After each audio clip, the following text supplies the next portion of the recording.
Go. God damn it. You are a cyber hornet slut. Woo! Ring, ring, ring. Hello, Simpson Virtues, not you. And welcome back to Krown's magical I'm not a virgin? redemption cave. What? I am a simp, though. I'm the biggest simp. I'm the fucking CEO of simpcoin.com, and welcome back to Krown's Crypto Cave. It's a lovely Tuesday morning out here from cryptocurrency land, all near and far and wide, as Bitcoin takes a bit of a tumble below our $65,000 area from yesterday, which did initiate a bit of a downside move down to that low $6,000 base, which we'll be talking about today and what to expect next, essentially, as Bitcoin, well, regardless of whether you're bullish, bearish, very likely does bounce here, and then it's going to be a very next fun 3 days as we get to play the game of, is this a reversal, or is this your next major fucking trap? Anyways, with that said, I would like to wish you a happy and healthy start to this nice little Tuesday. I see someone in the chat is saying that they have dropped an ecstasy pill. Well, I guess it's a Tuesday, so fair enough, man. Fair enough. You know what? More power to you, man. Just stay safe out there, stay hydrated, whatever it means to you. Well, I hope that you are okay. Anyways, with that in mind, let's get onto the Krown Chain application over here, which we found at app.krownchain.net. And what do we see? We see several very interesting things going on right now. Fear and Greed Index obviously coming down from yesterday to today. Not really having a major reset yet, though, as Bitcoin does essentially,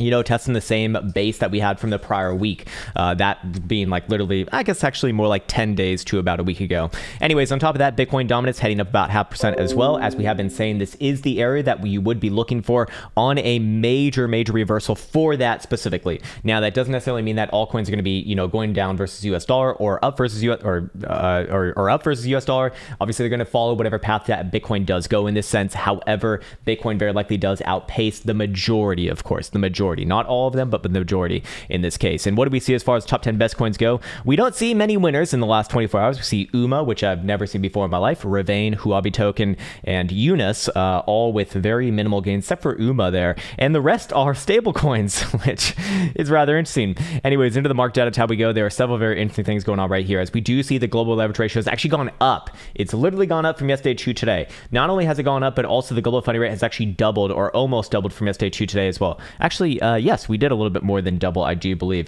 And on top of that, the global interest rate, as you would expect, has also gone up as well. So what happened, especially in the last 24 hours, a lot of people bought the dip on leverage. Fucking great, man. Fucking great. Just wash them all out. And I expect that we do have a little bit more to go on top of that, because the global liquidations, both long and short, has been minimal to say the least. And when we are going to see like a big reset on the market, we expect to see some that we saw back on over here, which doesn't necessarily mean that things are bullish or bearish, but it does give us a big pivot on the market, most importantly.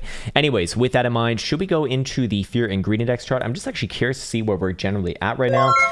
Jesus Christ, I need to turn that off. I do apologize, and I do appreciate that, Mr. Colin Penrod and Mr. Fuckrow, but we need to get through this first and foremost, and then we'll get into the fun stuff a little bit later. But yes, Bitcoin dominance, still looking at this as a macro high or low right here. And what do we see as far as the Fear and Greed Index goes? Yes, kind of topping out the same area, but not really giving me too much, actually. So you know what? I think it's best that we don't make a mountain out of a meme hill out of that one. And instead, what? Oh, I need to pin your message. Oh, that's right. Okay, Elsa's slacking today. So let's see. Did you already post it? Has been? Well, then don't tell me to pin it. What the fuck? I'm on a goddamn roll, and you're talking about pinning a message that ain't even there. Imagine that. Imagine having a girlfriend that could just be on time. Anyways, the hash rate actually is staying up, which is good. And I do want to bring up something else as well here. So we're going to actually do something a little bit fun today after the initial short-term time frame analysis, because that's where all the fun's going on right now. And then we'll talk about something that I think is actually rather interesting, albeit secondary to the overall price action charts, of course. Anyways, over here on, let's actually go to the lower term time frames first. Okay, so what were we looking at yesterday? Yesterday, we were looking at a bit of a failure below $65,000 that would initiate a run back down to the prior range lows, which was back in this area right around here. Actually, I think it's best seen maybe on this chart over here. Did we have it? Yes, we do. So yes, below 65,000 bucks on even an hourly closure was problematic, obviously, and be getting continuation back to the bottom side of the previous range. Now, with that in mind, do we still have higher lows on a daily? Technically speaking, yes. However, this is the point of maximum frustration, because if Bitcoin does really start to break back down below the same areas that we've been speaking about, 59,000 bucks. I was previously saying $58,500. No, I would actually change that to $59,000. If Bitcoin does start to break and close daily totals below there, I would be looking for a major top in the making right here. Now, with that in mind, go back onto the short-term timeframes right now. I do believe that Bitcoin is very likely going to set up for a bounce today, regardless of whether you're bullish or bearish, and very likely transpires over the next 24 to 36 hours, probably sometime around Wednesday. Now, we do have a big event this week, and the big event is this: the new Fed chair is going to be essentially picked, and it's between it's between the best candidates if you want to play the inflation hedge narrative. You have Jerome Powell on one hand, who's never said anything to hurt the markets ever, and he's thought of as like the economist guy, so he's basically being presented as the more reasonable of these two options. And then the other one is Brainerd, or I don't know if I'm saying her name right, but basically she's like the progressive Democrats pick. And you can imagine that, well, basically based off of her statements, it does sound like she would turn the money printer on even more so than what we have right now, which is incredibly interesting that our choices are between those two picks. Now, of course, is this going to be good for Bitcoin? Generally speaking, it's about the narrative play right now, not necessarily that it matters or not. Although I do think, personally speaking, it does matter. But as far as the narrative goes, that's what matters for markets most. And, well, both of them are pretty much going to be good. I mean, you get Jay Powell, who's going to do the same thing, who's just going to keep doing the same thing, or you get Brainerd, who's probably going to do even more, which is fucking insane, man. It's just fucking insane. But you know what?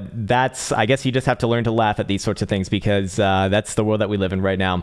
Anyways, for what it's worth, yes, I do think that Bitcoin bounces here. Where can bounces come to? 62.5 to 63,000 bucks is certainly not out of the question for this. Let's actually pull in a bit of a fib retracement on this for our current consolidation, not for our more prolonged consolidation, but let's do it for this one right here, taking the high to the low, presuming that this is going to be a bit of a low. And yeah, anywhere, actually this one would suggest maybe a little bit higher than that.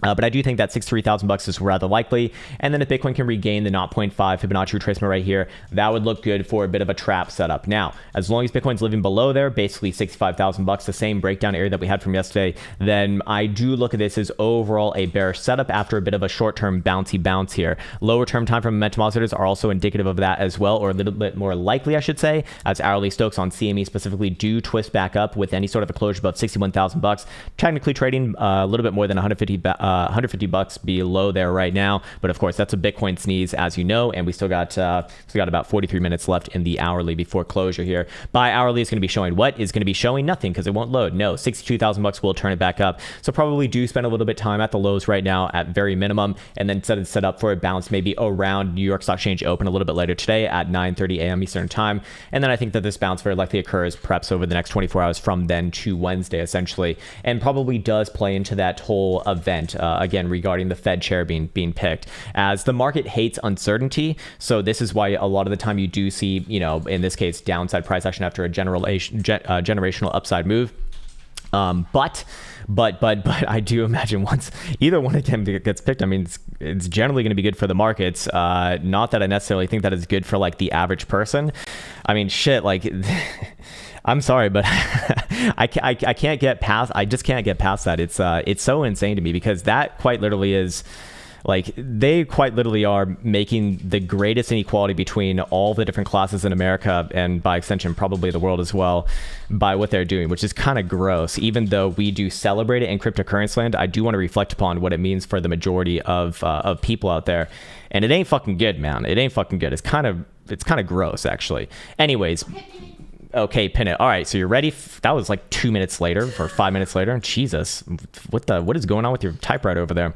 Anyways, 3 hour Stokes will turn back up above 63,750, so probably not happening at least on this next closure. And then 4 hour will turn back up above about $66,000. So for the short term timeframes, a bit of an ebb and flow around this lower end right here in the low $60,000 territory. But I do expect that we do set it up for a bounce. Probably later today, early tomorrow, something like that. 62.5 to $63,000, very, very likely.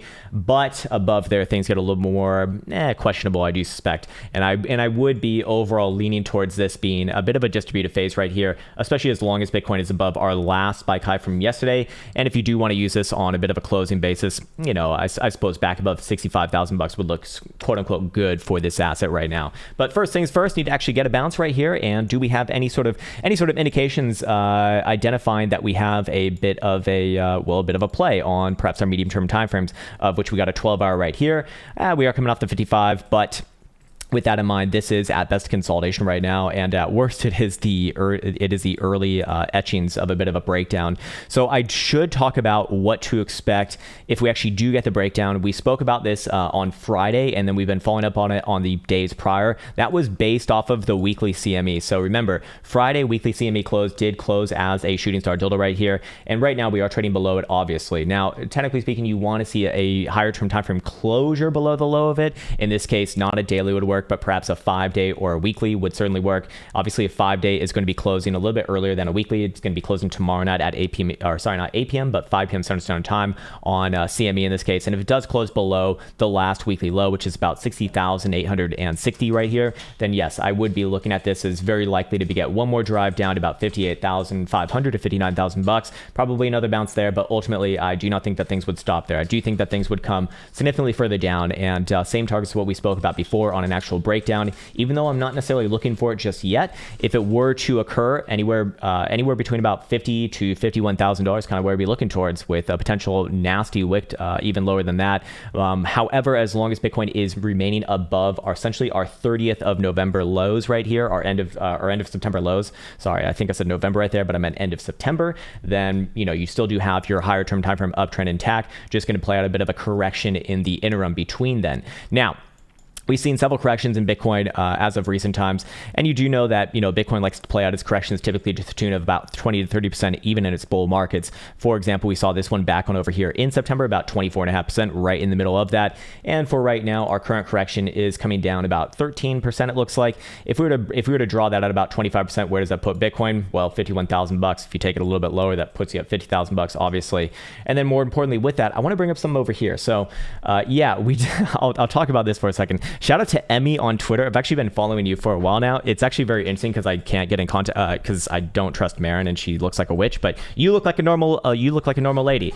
Sorry, what's wrong with that? She looks like a nice girl. Anyways, we do have a full moon coming in on November 19th, and you'll notice all of these dates over here actually do correlate quite well with some good lows on Bitcoin price action. So let's actually just go back to this together right now. Obviously, the September 20th one was one that we just spoke about right here, coming in on actually this low for that prior 25% correction. And of course, we go back a little bit further than that. We go to August 22nd. Well, what was that? That was way back on. Actually, no, that one was not a very interesting one. It was actually right around here. Yes, we did have a little bit of correction right there, but not really comparable to what I'm going to show you next, as we do see in July 23rd and June 24th. So let's just line these up right here. July 23rd was coming off of this bear trap over here, and June mid-20s was coming off of this low right here. Again, this was obviously not like a reversal to new all-time highs, but it was quite a nice move actually off the lows.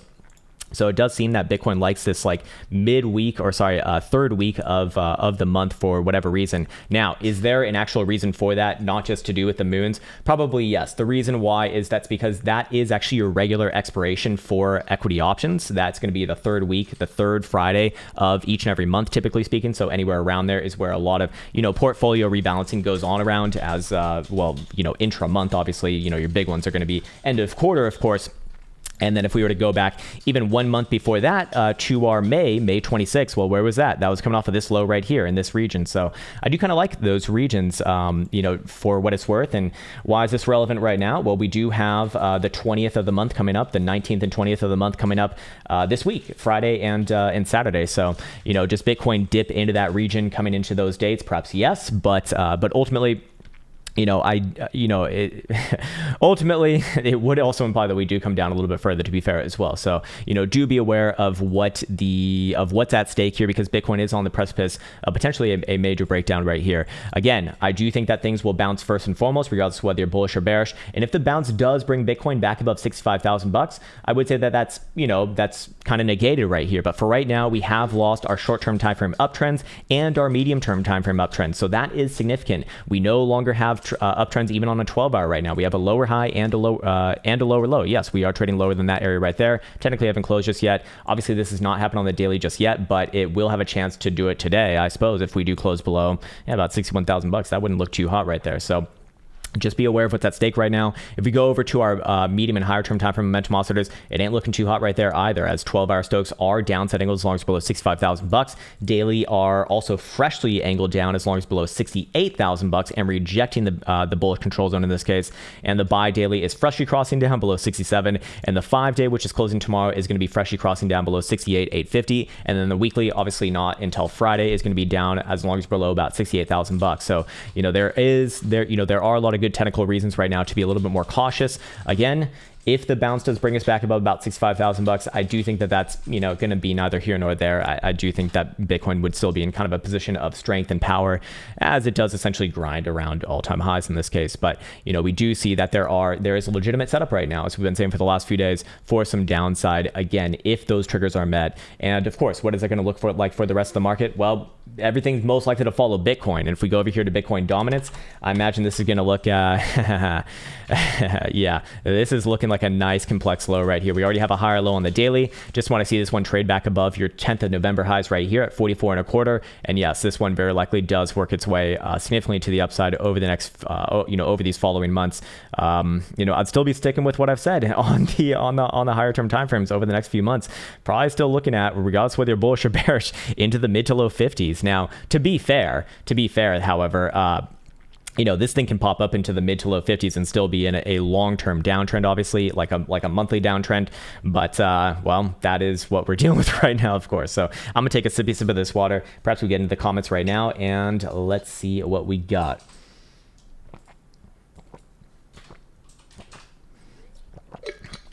Lawrence S. says, Cardano to the moon. Well, if the moon is going through the center of the earth, then perhaps yes, it is possible, I suppose. Yeah, I mean, I also see a lot of people giving Plan B some shit. Look, you got to give credit where credit is due, right? Like, he did call the last 3 months end of month closing price well in advance. I think that's rather commendable. He's going to be right this month. I kind of hold my reservations for right now, but it doesn't make him like people are running this guy through the ringer for just having a fucking opinion. Like, relax. He's allowed to have an opinion, of course. Anyways, okay, let's see what we got going on over here. I think Elsa has all of the chats already ready. I've turned on the alerts over there, and let's see, who do we have today? What's up, Hootie Hennessy? You got 2015 vision now? I don't know, man, but my right eye is definitely better than my left eye.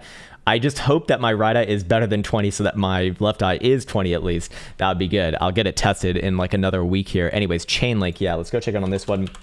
The one that just keeps grinding up against its major fucking area.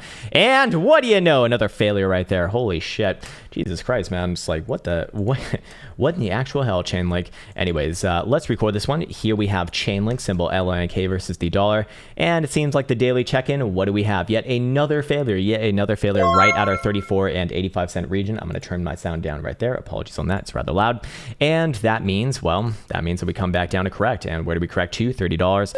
Now, to be fair, same thing as Bitcoin right here. I do look for this one to bounce up short term, whether that be 31 to 31 and a half bucks. That's completely fine, completely fair. Actually, very, very short term timeframes looks like they want to grind at the lows a little bit more, but I would be looking for an intraday bouncy bounce. However, Is this one now in a position of strength, essentially suggesting that it's actually going to break above the critical region at 34.85? Well, no, obviously. And as long as we're below about 31.5 bucks, that is just not even relevant to be speaking about. Now, would I necessarily get full on bearish on this thing, looking for it to keel on over to right back down to your September lows? Not necessarily just yet. I don't look at this as super problematic, especially as long as we're above the daily 55. And if you want to go off of just a nice horizontal level on this one, below $28, yeah, big problems, obviously, as we do see several things play out. We got volatility on the low right now, which is starting to actually tick up, as this one does, well, take a little bit of a downside move. And more importantly, daily RSI is a complete rejection now of the bullish control zone. So it really kind of had its chance. It had multiple chances right there. And as we said, the more and more that it kind of hesitates at this region, that's not going to be considered a great signal here, unfortunately. Anyways, other higher term timeframes, what do we look at? 5-day and weekly. Again, for the higher term timeframes, I mean, it's not super problematic here until you actually do take out that, I think it was, what was it, $28 level? Yes, but short-term corrective, very, very short-term, probably grounds out the lows a little bit more, then bounce back up somewhere around 31, maybe 31 and a half. As long as you're closing dailies below 31 and a half, though, I don't think it is worth getting excited about. Just kind of similar of the days prior, actually the week prior, where it's grinding up against this region right here, 34.85. If you do, for whatever reason, actually take that level out to the upside, same sort of targets do apply. Still looking at a move towards 45 to 46 bucks, and very likely continuation onwards and forwards after that. But for the time being right now, not great, man, not great actually. And let's just briefly check out momentum oscillators over here just to see if they're also turning against this thing at what would be almost critical support. Yeah, $30 is going to be the magical number on the weekly right here, which of course we do have another like 5 days left in the trading week to go. 5-day closing tonight, I believe. Yes, is closing tonight. Will turn down below about 28 and a half. That's probably a front runnable signal below that $28 region, to be fair. Daily is freshly down and rejecting the bullish controls, and as long as below 34.75, which is pretty much that breakout area for the daily. So I do like the confluence right there. However, again, we're well and far away from that region. And then if we go down to the very low term time frames, obviously this one's going to get beaten up. 33 bucks is the 4-hour magical number, and hourly is up as long as above 30 bucks, which it's actually not right now. But again, what does that likely align with? Very likely hangs at the lows for a little bit more, very likely sets it up for an intraday bounce, and then we'll come back to it after that. So hopefully that was helpful for Chainlink right there. Man, that one's actually very, man, got to be so fucking frustrated on this one just because it's been so close. It's been so close, but just won't take it. And that is why I do lean a little bit more towards conservativeness when it comes to trading, especially as well. I'd rather be safe than sorry, and that one had plenty of times, plenty of chances. Hey, what's up, Poncho? Have a blessed day as well, you sir. Have a blessed day as well, my friend, and good to see you, brother. Ricky O says, greetings, Ethereum US dollar, please, 4-hour and daily. Yeah, we should do a general overview on this one, see where it's at right now. Whoops, let's actually go to this chart over here. I think this one's going to be a little more interesting. And yeah, I guess this chart's still working here. What time frame did I chart this for? I'm guessing the daily. Yeah, the daily. Okay, cool. All right. Here we have Ethereum versus the dollar. Let's follow up on this one from yesterday. And what do we have? Yet another rejection. Yet another fucking rejection at 48,000, almost 4,800, which was our major area to be aware of from yesterday. However, well, another lower high. And what do we have right here? We have a breakdown. We even had a bit of a descending triangle in the making right there as well. And kind of similar thing to, as to Bitcoin on this one as well, right? Yes, I do think that it's going to hang out the lows here for, very, very short term, very likely grind out these lows and set it up for an intraday bounce. Where can bounces come toward? 4,400 is extremely likely, but I do suspect that this one can bounce a little bit more than that towards mid 44, towards 44.50 or so, to put a number on it. However, just like Bitcoin, not really in position of strength right now or power, as long as you're below about 4,500 on a daily closure at this point. And I do suspect that this one does correct over time, somewhere down around the 55, as we do see that this breakdown is on volume, and we do see that, well, BBWP is looking for expansion down here, and seen as, we have a bit of a high in, it's probably time to find a bit of a low. Daily RSI also kicked rather viciously out of the bullish control zone right there, which is not good, obviously. And if we go to the, I think it was a 5-day, maybe that's closing tonight. Yeah, the 5-day is closing tonight. I would be looking for a rather nice bounce off of about 4150 to 4200-ish region. Anywhere around here is fair game. Are we looking at a major high right here? Well, if we are, we do have 1, 2, 3 drives of bearish divergence come off our May highs, which is actually quite far ago. Maybe go to a weekly, which is a little more relevant. And yes, we do have 1, 2, 3 drives in the making right here. If this one does close the weekly below 4500, essentially, and if you do close a 5-day below 4500, then does that play into the weekly? Probably yes, actually, probably yes. So we are kind of at a very precarious place right now. And, I still do like the monthly and other higher term timeframes, although that monthly right there looks consolidation at best, to be fair. Short-term timeframes, or very, very short-term timeframes, again, a few more grinds out at the low, maybe a little bit lower, then very likely a bounce. If the bounce fails to get back above, essentially your breakdown levels right here at about 4,500, have to be looking lower, man. Have to be looking for this one to correct much lower, especially if Bitcoin does play out, an actual dump, which we haven't necessarily got just yet. And when I say like an actual dump, I mean like a weekly downturn, probably targeting moves down to like the low $50,000 territory. In that case, I tentatively would be looking at Ethereum to probably test somewhere down around about upper $3,000 territory, essentially, perhaps around 38 to 3,900 or so, just tentatively speaking. but we're getting a little bit ahead of ourselves right now. Obviously, I still do like the higher term timeframes on this one. I always want to reflect upon that because it does kind of help keep your head on straight. I mean, looking at the monthly right here, it's really not going to take too much for this one to trend above the top side Toronto band by end of month. We still got 15 days left in the trading month, and obviously the bi-monthly is still good right there as well, and then the quarterly are all trending above the top side Toronto band. So I do favor that for the long term, obviously. And then short term, well, it's going to be a bit of a game going on right here. Let's briefly check out momentum oscillators too, just to see if they agree with that, if they're giving us any sort of major areas of interest for what it's worth. And what do we see on the hourly? Yeah, same thing right here. You know, probably a few more ebbs and flows at the lows, but generally looking for a bounce from these regions. Full hour is freshly twisted down as long as below 4,700, so probably not getting like a humongous bounce or like early in the day today. 12 hour, I'm imagining it's just, yeah, straight shot down as long as below 45.37, which is one of those, or around one of those major areas for myself, 4,500 essentially. And daily, I imagine, is, yeah, heavily down as long as below 47.30. And of course, the 5-day, which is also closing today, 44.24, which we're currently trading about $100 below. You know, if this does cross down in that region, it's not super problematic in my opinion. However, it would suggest that at very minimum, we do see a bit of a correction here on those higher term timeframes. Again, though, you know, you can see a correction in this asset and it can still be in a, you know, long-term uptrend. I mean, on the weekly, especially as long as you're even above 34 to 3,500, you know, some perspective on this one is going to be good for the soul, just because where's our last higher low? Our last higher low on the weekly is $3,000. That does offer up a lot of space to correct down to, of course. But again, let's see how today goes, see how tomorrow goes, and if it can reclaim those, you know, those major areas, then this is just going to look like one major bear trap. Probably gonna be easier to call it on Bitcoin though. Bitcoin back above $65,000 puts it in a lot better position. Above $66,000, I do look at that as confirmed in a you know, as a bear trap for the higher term time frames essentially. And hopefully that was helpful for Ethereum. There you go. All right, sweet. Let's see what else we have over here. Colin Penrod wants to look at AVAX. Okay, yeah, I'm actually very interested to look at AVAX today. Oh, dear Lord, this one's corrected down to $90. Uh-oh. Playing out a bit of bearish divergence, I'm sure, at the top right there. Yes, indeed it did. All right, here we have AVAX symbol, AVAX. It's Avalanche, actually. And what do we have? Looks like we had a little bit of bearish divergence from yesterday. Now, first target on that would be pretty much where we're at right now. So I would be expecting a bit of a short-term bounce, regardless of whether you're bullish or bearish, kind of similar to the rest of this market right here. Where can bounces come towards? 93 to $94 is fair game. On the short-term time frames, probably intraday here. I believe we've probably going to be seeing some... Do we see any sort of hidden bullish divergence here? Actually, no, we do not. So perhaps not as good for the higher term timeframes, obviously, but short term timeframes, again, very likely to bounce here. Maybe after a few more tests of our current low of the day. Ultimately, though, where do I get really concerned about this one? I believe I posted a video on this one on Elio's channel, by the way, like a few days ago. Where do I get really concerned about this one? Not right there. That's not relevant for this time frame. Below, yeah, it was $79 to $80. That's where this one does really start to lose structure and look for a much deeper correction. In this case, that would initiate moves down to about $70 to $71.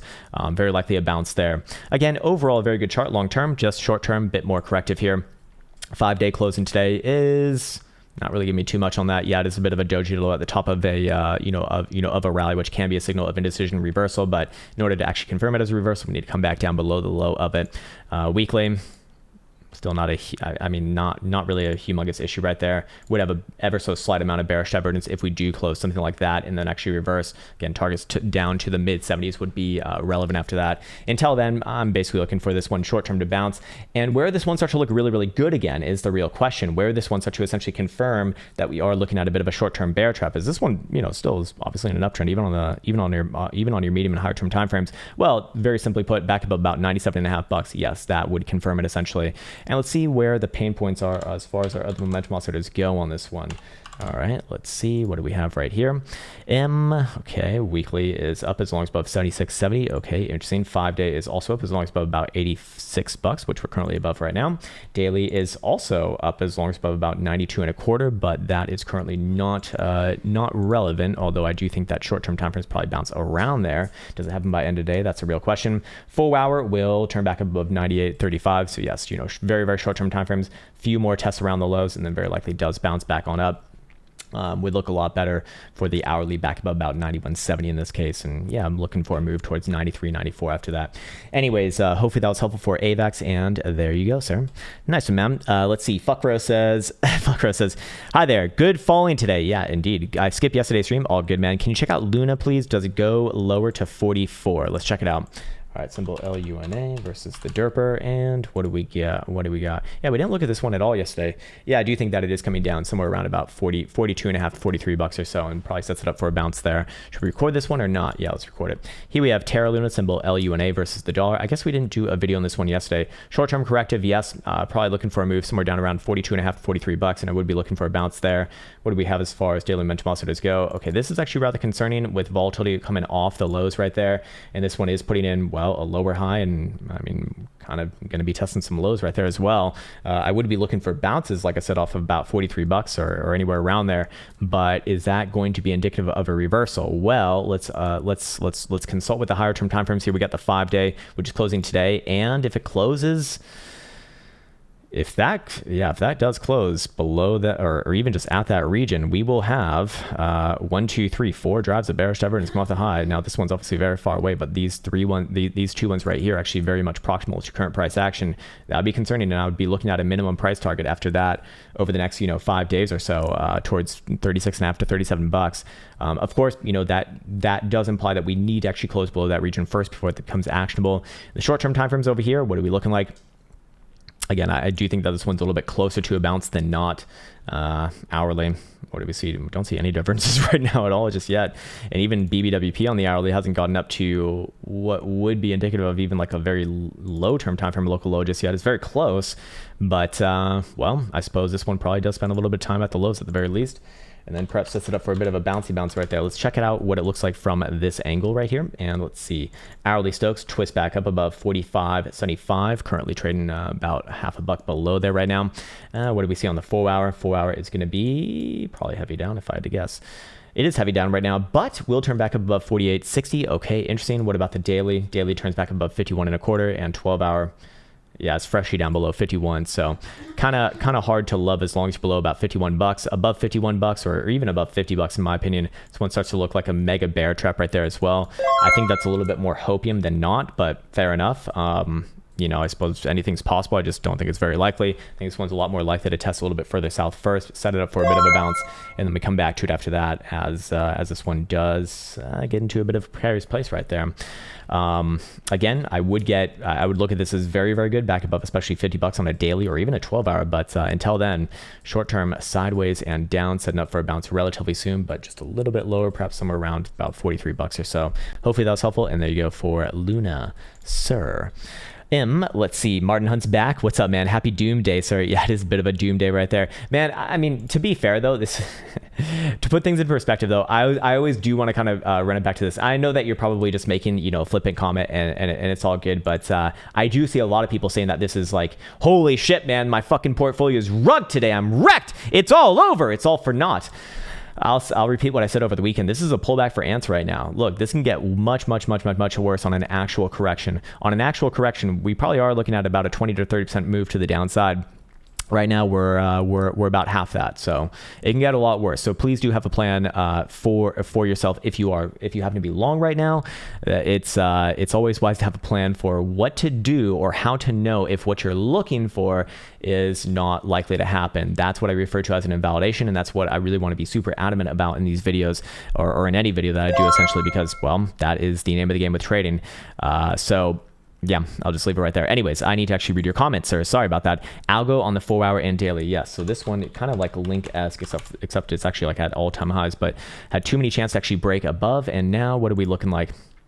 Technically hasn't broken down just yet, but this is very likely to break down. We are creating a lower low right there. So to be fair, while it is likely to bounce pretty much from here, maybe a little bit lower, maybe one more grind around our current low. This is actually very reminiscent of what Bitcoin did. Let me first go to Bitcoin and show you what this is reminiscent of, and then we'll come back here. But this is very reminiscent of Bitcoin over here when Bitcoin was making its first all-time high at 65,000 bucks. You got that first slam down where we actually got our first lower low on Bitcoin daily. After that, well, yes, it's likely to look for a bounce. Have to be on lower high watch, and that one came in right around the 618, and then you got your major meltdown after that. So let's actually go back to algo over here. And where does this one come into major issues? Well, let me just go back to our actual areas right here, and let's put in this area right here. Yes, and we actually do already have kind of a bit of a lower low right there. So while I would be looking for a bounce relatively soon, any bounce, especially that fails to get back above about 196, I do look at that as this going through a distributed phase, and very likely does break down over time, with your next major area to be aware of about 155 in this case. But short term, like I said, probably going to bounce here. Intraday, maybe one more or two more tests around the current low, and then probably does set up for a bit of a bouncy bounce. 5-day, what do we see right here? 5-day looks, I mean, it is still kind of a consolidation at the high. It's not like super bad. I mean, if this thing corrected down to like 130, that'd be actually really, really fine long term. You know, put it on a long term time frame here. That is actually still pretty damn good, to be fair. But you just have to define time frames, obviously, and this one's probably going to take a lot longer at minimum. Anyways, like I said, back above about 195, 196, that's where this one does start to look good again. However, until then, you know, short term bouncy, and then pray for no lower highs below that region. Otherwise, I'd be looking for next move down around your 155 base. Probably another bounce there, similar to what you saw on Bitcoin.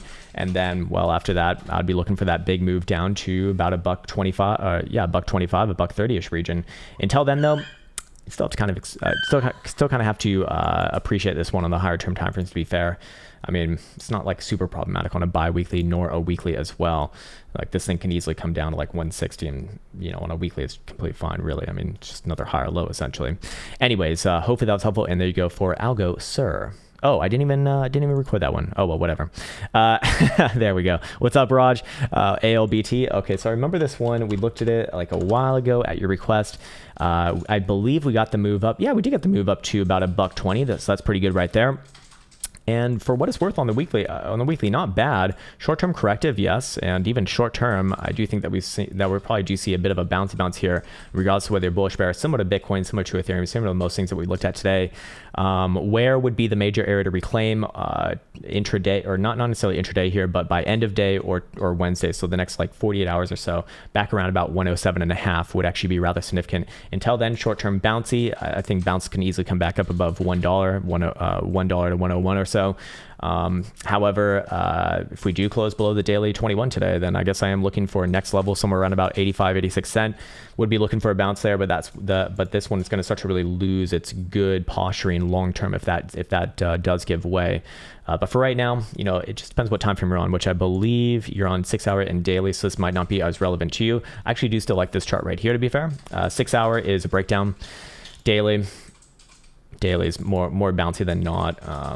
Do we see anything indicative of divergence being built up? Yep, we do. We would have lower lows on RSI right here alongside higher lows on price action, but that would imply that it needs to close today back above at minimum about $1 essentially. So kind of a very important day ahead of here. And if I am just looking at the other lower term timeframes, to be fair, it actually does look like it might have one more small leg down to like 91 to 92 cents or so, and then set it up for a bounce there. Kind of similar to Bitcoin, you know, grind out these current lows and then sets it up for a bounce.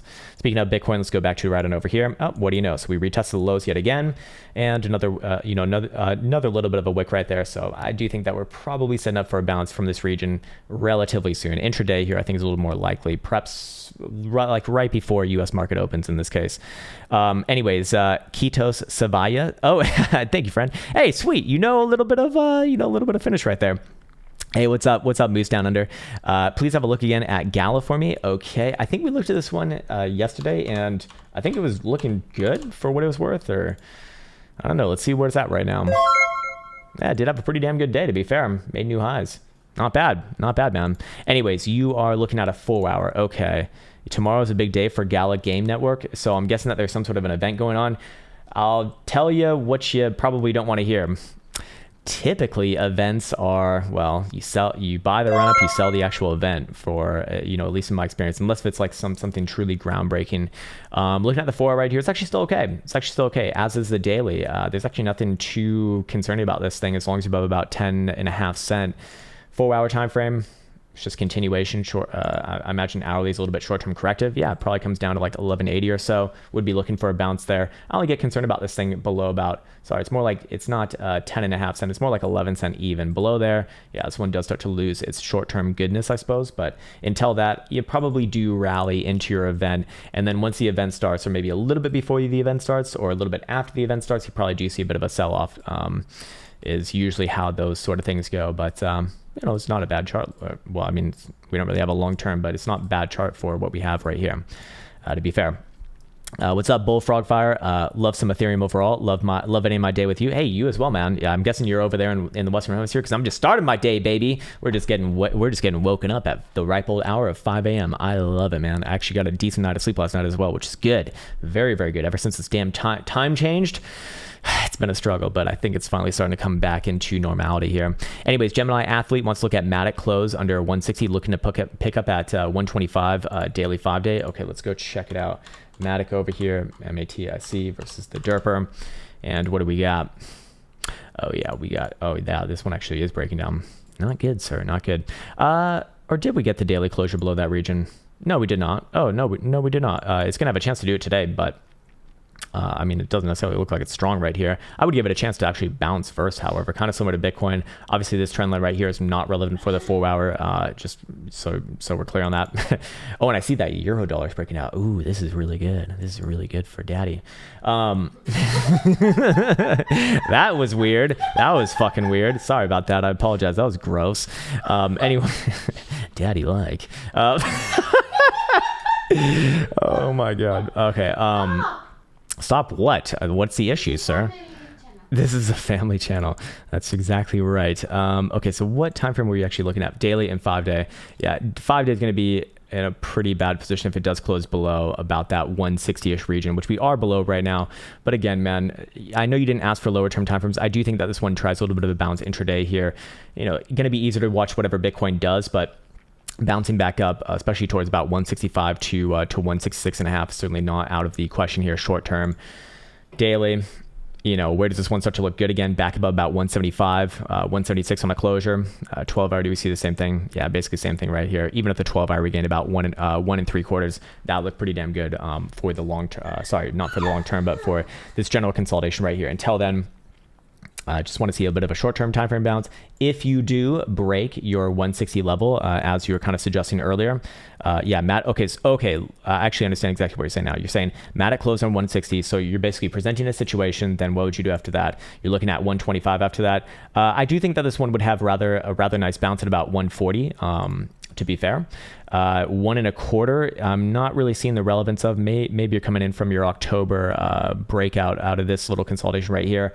I do think that you have a pretty significant bounce at 140 first, to be fair, or 137 to 140-ish region first. 1 1/4, I'm a little bit less hot on. I would actually be looking a little bit further south if it were to break below there, probably more like 120-ish region. But I guess close enough is close enough in that case. So we're kind of thinking on the same vein anyways. But yeah, short term, again, a little more corrective after a bit of a short-term bounce, if this one does fail to get back above and reclaim 175 in this case. What's up, Trent Norton? HTR. Okay, so you're looking at Hathaway, which I believe we looked at yesterday, and I think it was, I think long-term is looking good. What is it looking like today? Yeah, it did take a little bit of a downturn alongside the rest of the market. Don't see any bearish divergence right here, to be fair, so I'm not super concerned about this one. Let's see what the very low-term timeframes look like. A bit of a short-term range, completely fine. I don't actually have any major issues with this one as long as you're especially above 161. And I think that was the exact same level as yesterday too. Daily, bounced off the 9 exponential, which is not problematic, at least in my opinion. 5 days gonna have a chance to close on new all-time highs today. If this one closes anywhere above 181, man, I'd actually be bullish on this one coming in the next 5 to 10 days for new all-time highs. This is still good. It actually is one of the more interesting charts here. Short term, hourly. Short term, it looks like we have a nice, nice little low right here at about 161. I think that it might get retested maybe 1 or 2 more times, but overall, this one's actually fine, in my opinion. I think this one bounces back up towards about $2 or so. If you close the daily and by extension the 5 day above that region, then I'm looking for new all-time highs over the next 5 to 10 days, and this would look good. I mean, it does generally look good right now. It's actually quite nice. So look for a Bitcoin bounce. If Bitcoin starts to bounce, I imagine this one's going to be one of the better beneficiaries of that, actually. What's up, Steven? How's it going, brother? It's going all right, I think. Can you check out Near Protocol, symbol NEAR? Yes, NEAR, USD. See what we got right here on Binance. Let's go to a daily. Yeah, a little bit of a short-term correction coming down to whatever this trend line is from the last time I had this one charted out. I would be looking for a bounce off this trend line. Whether you get a few wicks below or not is completely fine. That's about $10 in this case. Intraday, yeah, I'm looking for a bounce off this region right here. Probably bounces back up somewhere around about 10 3/4. That doesn't really change anything for the higher term timeframes, obviously. I would be concerned with this one on a daily closure below about 9.5. That's where this one does start to lose its good setup long term. Until then, between 10 and 12 is actually pretty good long term still. Just short term, sideways, and probably does bounce off this current level after maybe another test or two to the downside. In fact, we kind of look like we might even have it right there. Starting to see a little bit of volume pickup on what would be a bit of a short term low. So probably does set up for a bounce short term here. Even hourly, Jules lost this downside curvature in a pretty aggressive place there too. So regardless of whether it's very similar to Bitcoin, regardless of whether you're bullish, bearish, more likely to bounce around this region than not. And then keep in mind where it closes on the daily. If it closed below $10, yeah, big problems. Or sorry, below 9.5, big problems. Until then, anywhere between here is actually going to be considered generally good long term. Although, do we have any momentum oscillators are turning actually not so great for this one, to be fair. So, difficult day, man. Very difficult day ahead of us. A lot's going to be decided in the next 24 hours. It looks like a lot's going to be decided in the next 24 hours, but short-term time frames a lot more clear than not. Anyways, thoughts on a long-term hodl? Would I hold this one long-term? No, but you're asking the wrong person if they'd hold this long-term, because I don't really hold altcoins just in general. Is the monthly good? It's generally good here. I don't know what long-term necessarily means to you. Is the weekly good? It's generally good here, but would I hold this one if I do think that it could correct down to like $7.5? Personally, no. First off, I wouldn't hold to begin with, and second off, I would also not hold it just based off of that alone. But that's personal preferences. So I can't answer that question for you, because you obviously have your own natural personal preferences, which are going to be different than mine, which doesn't make them right or wrong, just different, man. And so that also is going to play into your risk tolerance as well. I personally would not like to sit through a 30% move potentially if that happens. I mean, that's unacceptable. Sorry. What's up, new 510? Damn, I can't do TA on the hair because you're wearing a hat. Oh, let's release the fucking strands, baby. There it is. Look, the hats are off. Let's take these goddamn shirts off too, baby. Elsa says no. And that makes me really want to do it. Anyways, can we look at CRO USD 4-hour daily? Yep, sure, man. I love you too, sir. I don't know if I'd get banned for taking. Why would it? Okay, should I try to get banned from taking off my shirt? Should I take it off? All right, let's see. Should I do it? Should I do it? No, we won't do it right now. CRO, take it. Boring. Fedcoin likes that. Hey, what's up, African crypto warlord? I see you over there, man. Everything is crashing, says Philson. Are we crashing? I don't know, man.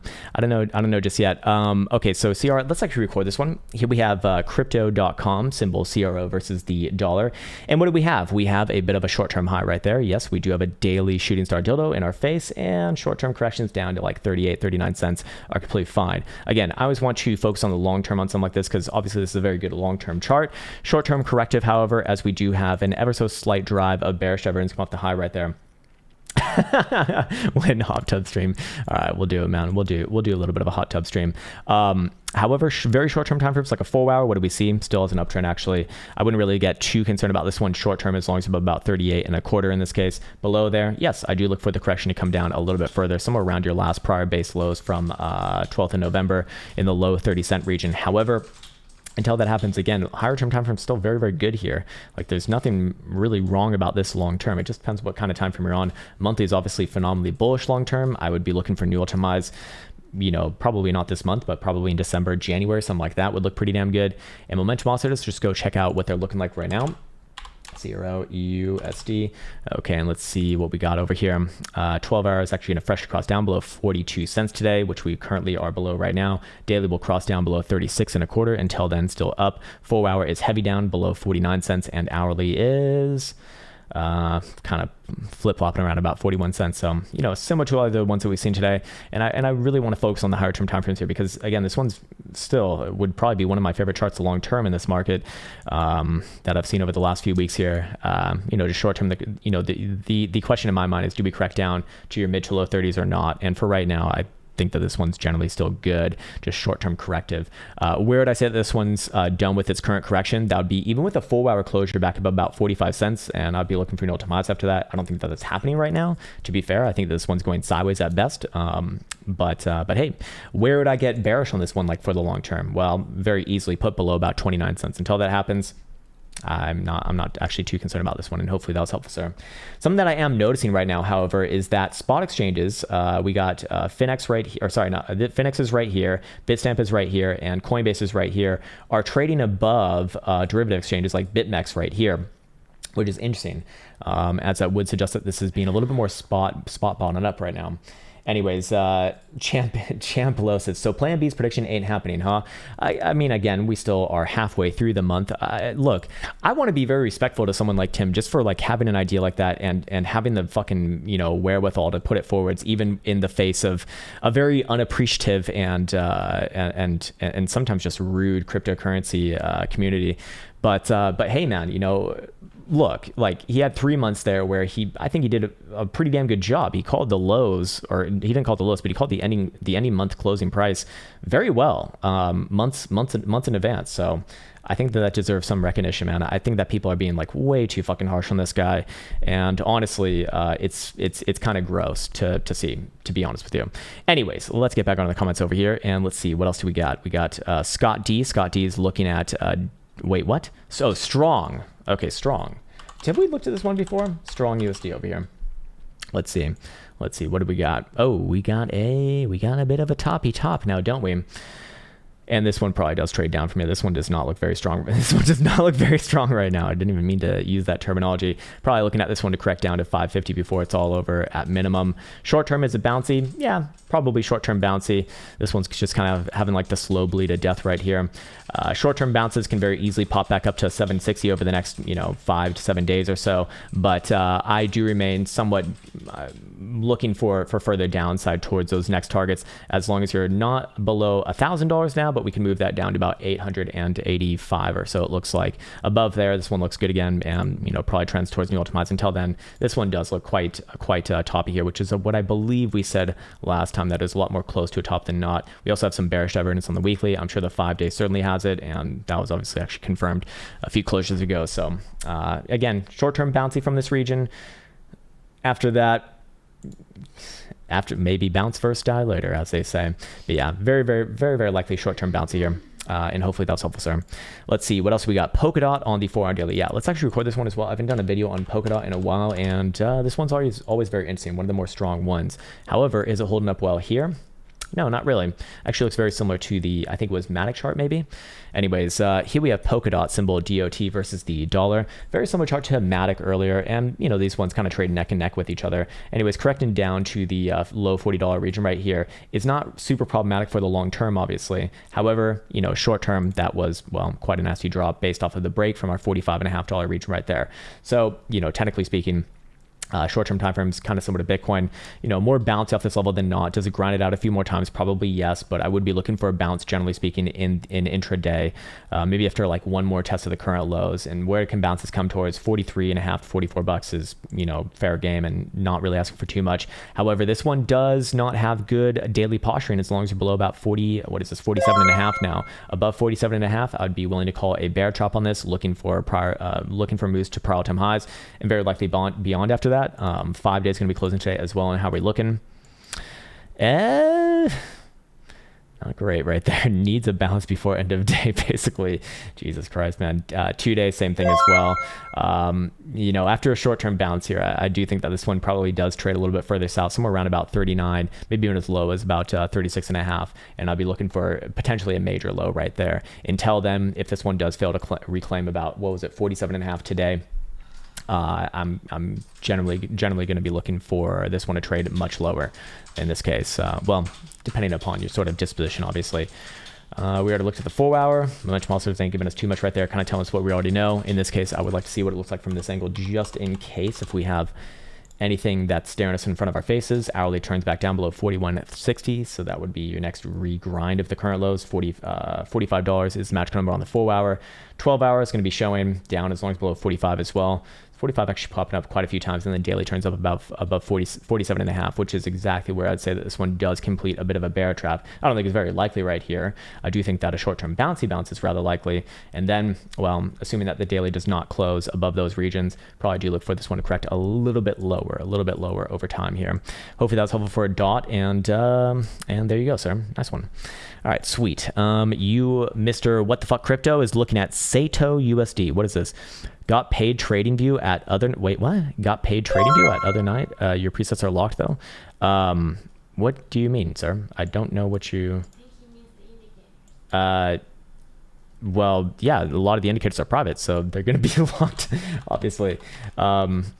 Sato US, this is not on TradingView, but we can look at it versus, I guess, Ethereum, if that tickles your fancy, on Uniswap, and it looks like shit, man. Looks like absolute dog shit right there. Looks terrible.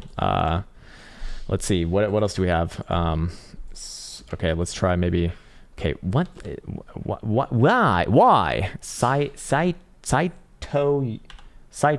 Okay, maybe we try the other one. Maybe it has better history. It does, and it looks even worse because it has more history of just going down. Wow, holy shit, wow. Here's a real chart.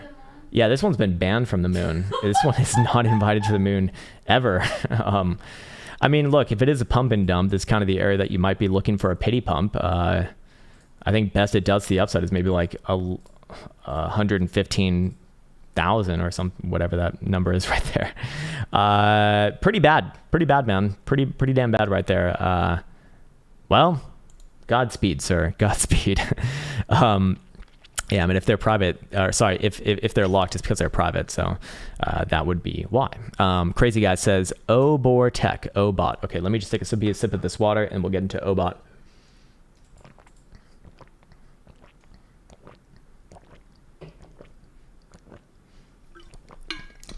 Hey, no, what the fuck, crypto? Just because you're in the YouTube membership doesn't really do anything, to be honest with you. I mean, there's a few videos on there that are not in regular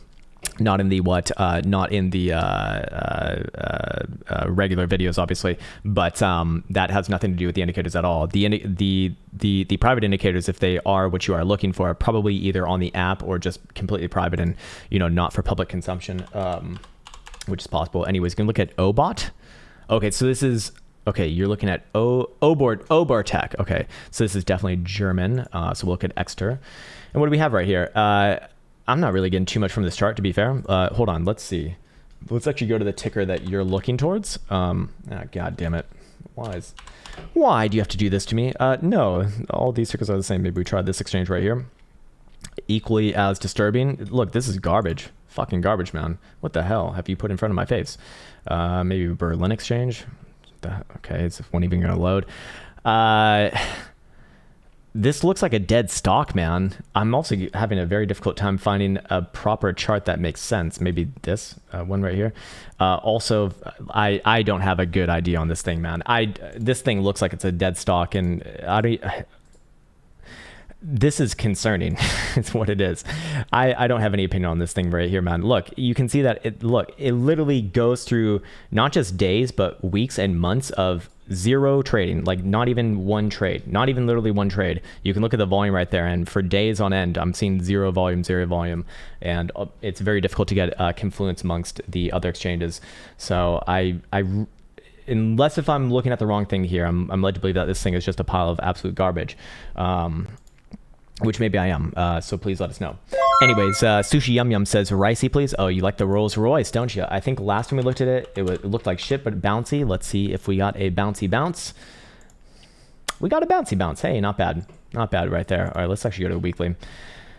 Probably bounces a little bit more. I think last time we looked at it, I was probably saying somewhere in like the mid to low twos. I'd still be saying about the same thing right here. Terrible chart long term. Is this one putting in a major low right here? It's putting in a low, yes, but I don't know if I'd call a reversal off this. There's no talks about a reversal long-term as long as you're below about 338. Short-term, however, I would be looking for a continuation somewhere around about 220 or so, off of like a $190 number. So that is actually rather significant, to be fair. Hopefully that was helpful, but you're looking at a 4-hour and daily. You don't need to trade this pile of garbage here. Anyways, 4-hour time frame, consolidating good as long as you're above 185. Short term, just sideways here. Daily, I'm looking for this one to trade a little bit further north, somewhere just above $2, like 220 to 225. I would get bearish on this one below about 175. Until that happens, generally okay. What's up, the real G squared? Morning from California. Hey, I grew up there actually. It's 22:30, so it's 11:30 right now for you. Man, holy shit, guys are up way past my bedtime. Zen versus Bitcoin, 6 hour, please. Sure. Okay, so we got Zen BTC. I'm actually very interested to see a lot of the Bitcoin pairings here. Let's go to a weekly. Just curious what it looks like. And you're looking at a 6 hour. Also, which 2 indicators would you recommend for a not so beginner swing trader? I mean, if you're looking at swing trade, what you should be looking at is you should be looking at trend. You don't need any indicators really, but indicators that can help you with trend are going to be, you know, moving averages, for example.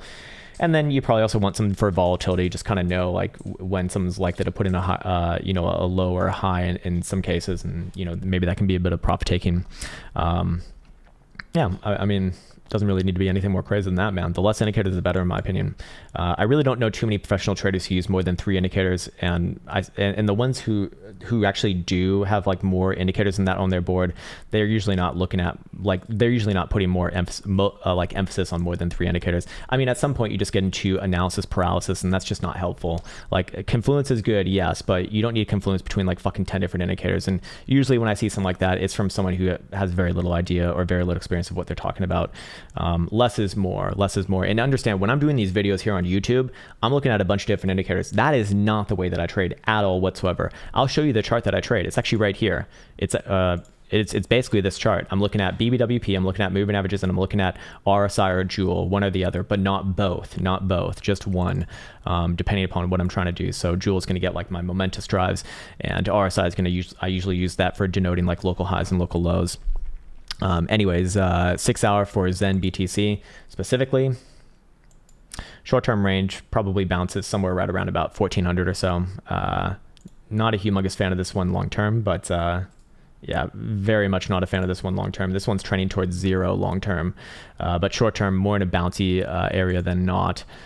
Maybe after like one more sweep of the lows here, somewhere around 1400.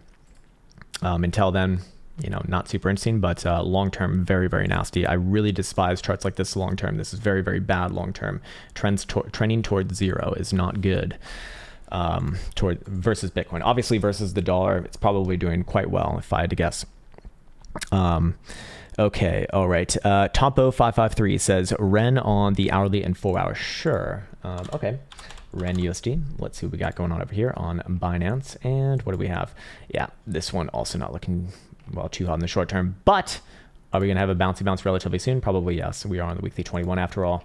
You get a bit of a pity bounce there regardless whether you're bullish or bearish, typically speaking. However, this is not a bullish setup. This is actually a bearish setup right here. So if you are trading, if you're in the program and you've seen this, or even if you're not in the program, you can probably figure this one out. This is literally a quite a bearish setup right here for Ren BTC, or sorry, for Ren USD. We're about to get the cross. We're about to get all of our major moving averages crossed into the downside right here. Volatility is about to tick up. I mean, it's an expansion posturing. Daily RSI is bearish. Daily Joule is heavily bearish. I wouldn't be surprised to see this one back down around 70 cents. Over these next few weeks here. Short term, does it bounce off this level yet again? Probably yes, but I'm not really looking for like lows on this thing until you get down to about 70 cents. Not good. And you do have, well, I mean, it would still be a macro high or low to be fair, but I don't know if that's relevant to you because you're on the hourly and 4 hour. Sorry, I'm completely on a different schedule than you. Apologies on that one, man. Anyway, short term, can it bounce back up to 85.5 cents? Yeah, not asking for too much. Same thing on the 4 hour. Short term, it's a lot more close to a bounce than not, but heavily bearish, especially as long as you're below 89 to 90 cents. So short term bouncy, but as long as you're below 89 to 90 cents, very, very bad. Very, very bad. And all higher term timeframes are switching around to full on bearish, except for like the weekly, of course. But you can correct down rather significantly and still remain in like a long-term uptrend. Just be aware of where you're at, man. What's up, Jack? There he is. Ethereum, Bitcoin, 4 hour and daily. Yeah, let's look at this one. Okay, Ethereum, Bitcoin right here.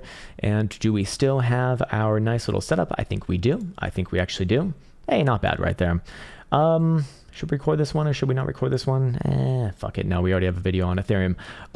I still like this one, man. I have no reason not to like this, especially as long as you're above our 0.069 million Satoshi region. I believe we said yesterday we could see a correction down there. That's completely fine. Looks like we didn't even get down there on this last little dumbola here. So that is actually kind of a relatively good signal that Ethereum is going to be outpacing Bitcoin in this case. 5-day closing today. Yeah, a little bit short-term, more corrective, I guess, but still. I'm always going to like this chart long term. I would only get concerned about this one medium term if you do start to crack back down below 6.9 million Satoshis. And long term, I would get bearish on it below about 6.5 million Satoshis. Until then, I'm looking at this as a nice consolidation around the highs of this rally, and confirmed on a continuation drive above 7.4 million satoshis towards your prior highs of the whole macro consolidation, which is 7.7.5 million satoshis. 7.7.5.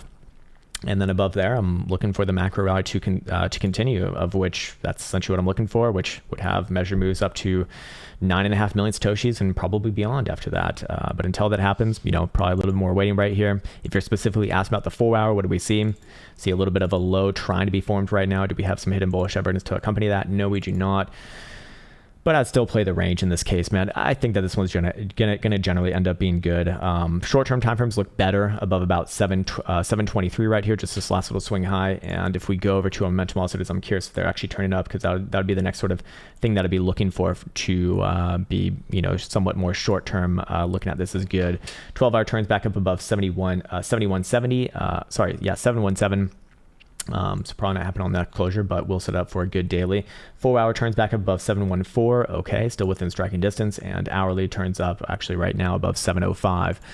So again, grinds out the lows a little bit more here. I don't really have any majors with this thing, even on the short-term time frames, as long as you're above about 703, just this last little low right here. And generally looking for this one to, grind the lows a little bit more, and then trade sideways and up from there. Maybe the hourly has some signals, of which short-term probably does grind out the lows a little bit more, but that's fine. That's fine. I would be looking for maybe one more spike low around here. If you see like a quick spike down and then close back up, that's going to probably be the signal in that case. And I'll be looking for this one to reclaim your, yesterday's highs, and that'll look pretty damn good. Hopefully that's helpful, sir. Let's see. Mike Bolana says render, RNDR, 1 hour, 4 hour, 6 hour. Nice. A lot of people asking for the 6 hours now, which is good. 1 hour, toppy. 4 hour, not as toppy. 6 hour. That is a hell of a run right there, to be fair. I think we looked at this one yesterday at your request, and we said that it was close to a top.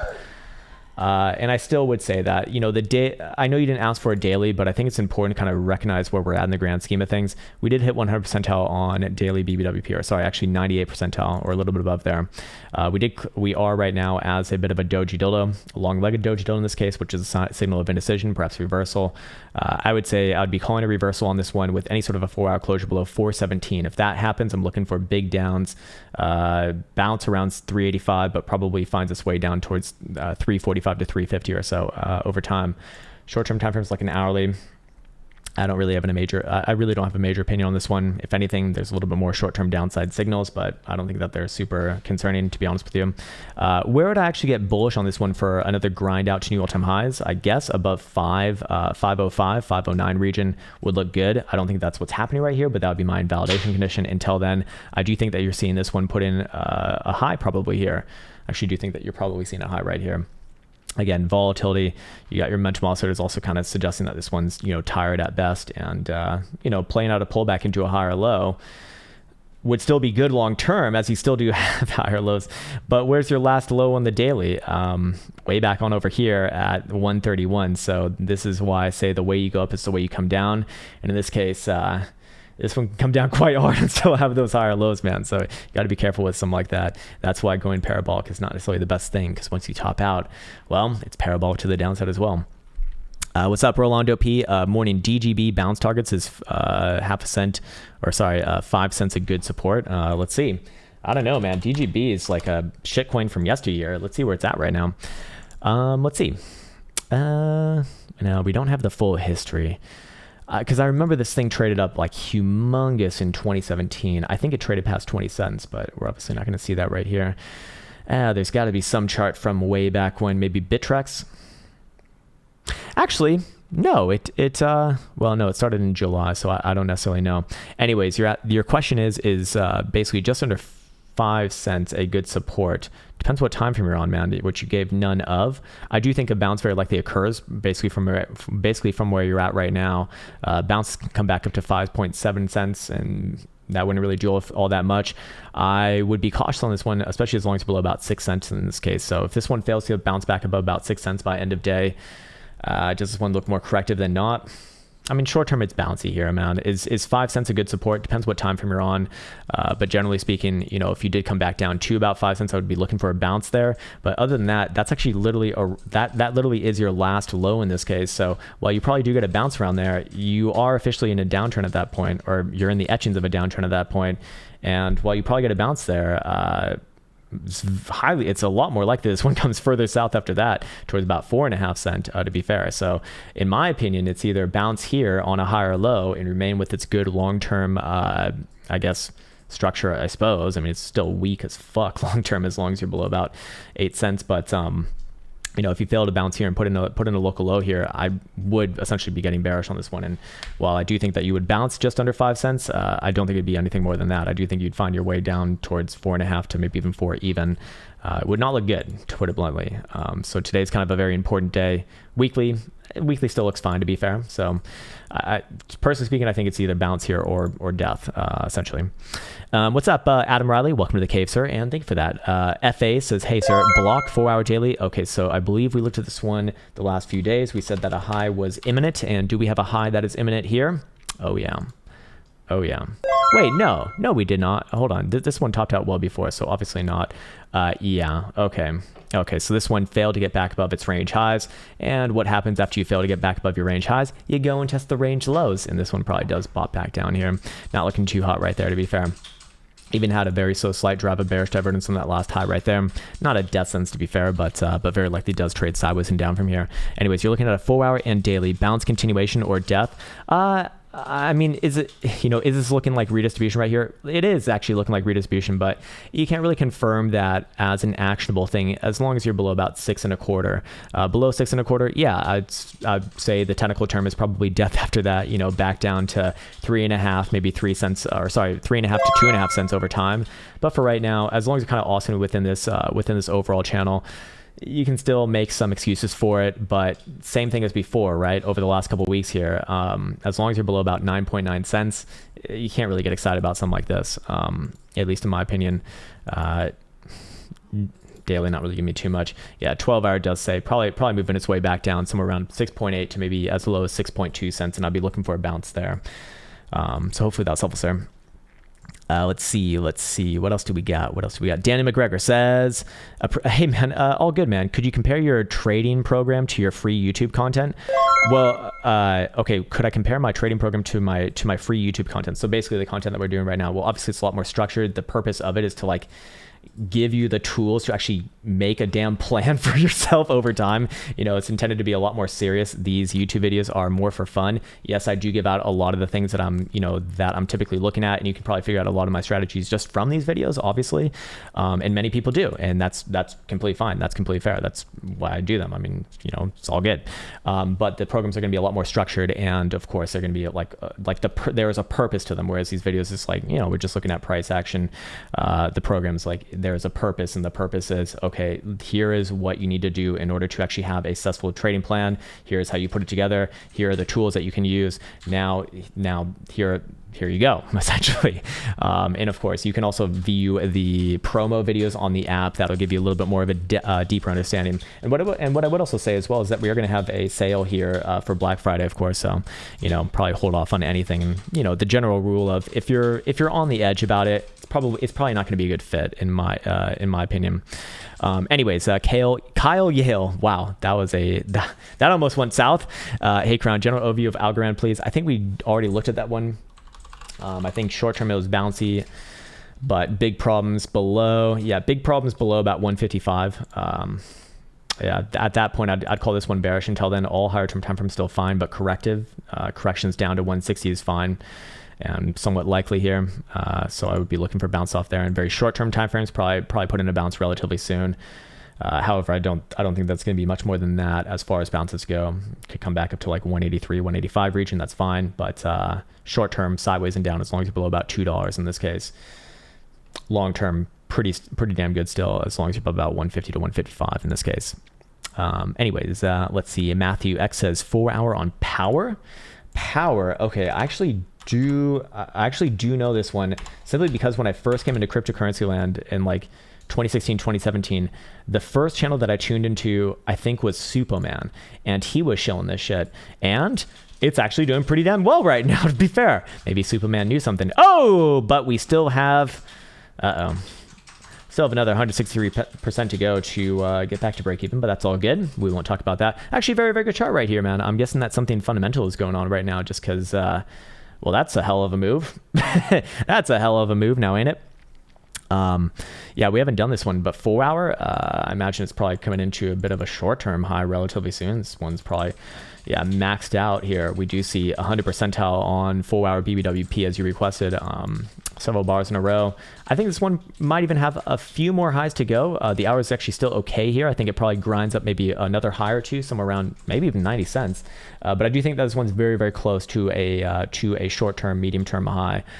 For what it's worth. I mean, we're getting pretty damn exaggerated right now, so probably one more move. Let's see if there's any major areas of interest coming up relatively soon.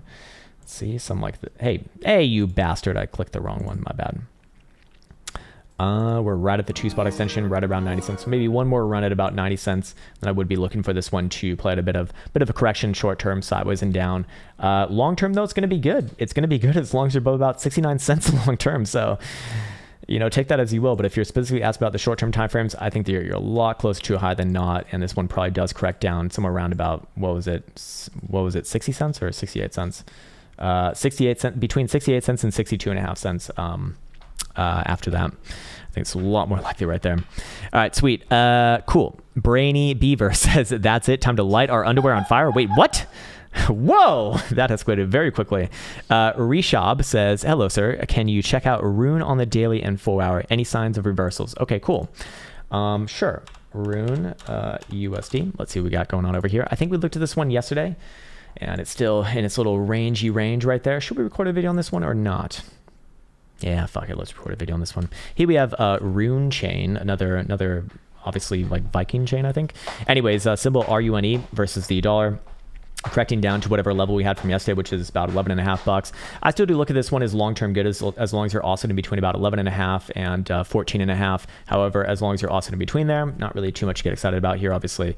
Now, because you are on the bottom side of this, I would be looking at this as more likely to bounce short-term than not. However, that will be negated, and you could even argue that we might have already even seen the bounce from this region back on the 10th of November, which would be rather concerning. I'd say, sorry, 11th of November. If we do start to close 4 hours below this last wick low over here, which was where? Which was 11.05. Currently about half a buck above there right now. If you do start to close 4 hours below there, I would be looking for this one to correct much further south, as you would have a head and shoulders top right here. Now, I do express doubt that this is going to be a workable head and shoulders, just because the right shoulder would have dragged on for a little bit too long. But there would be technical targets much lower. Obviously, I'm going to visualize it down to about $8 or so if that were to happen. However, you know, daily is a lot more in a bouncy place than not. Weekly, same thing. 5-day, same thing. I'm more inclined to say this one bounces here first.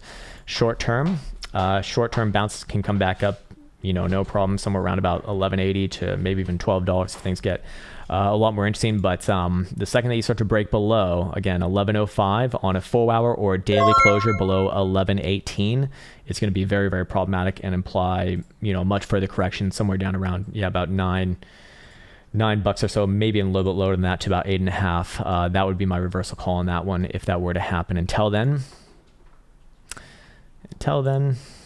still a bit of a range right here, to be fair. That $9.5 region though would be actually rather nice on a monthly, to be fair. So depends what time frame we're on right here. Obviously, would I call a reversal on the daily just yet? Well, we don't really have a lower high just yet. So probably, you know, if you bounce here, put in a lower high below anywhere about 11.5, and then come back down to your, you know, $11.5 to $12 region, that's going to look like a reversal. For right now, probably bounces first. If it's going to be reversal, I'd be looking for that lower high structure and then come back to it after that. Hopefully that's helpful. And there you go for a Rune. And of course, I also should talk about, you know, upside as well. Look, if this thing does pop back up above 14.5, it's going to look very, very good for a run towards your prior highs in this case. Don't think it's happening right now, nor that it's super relevant, but that's what would make me change my mind in this case. Hopefully that's helpful.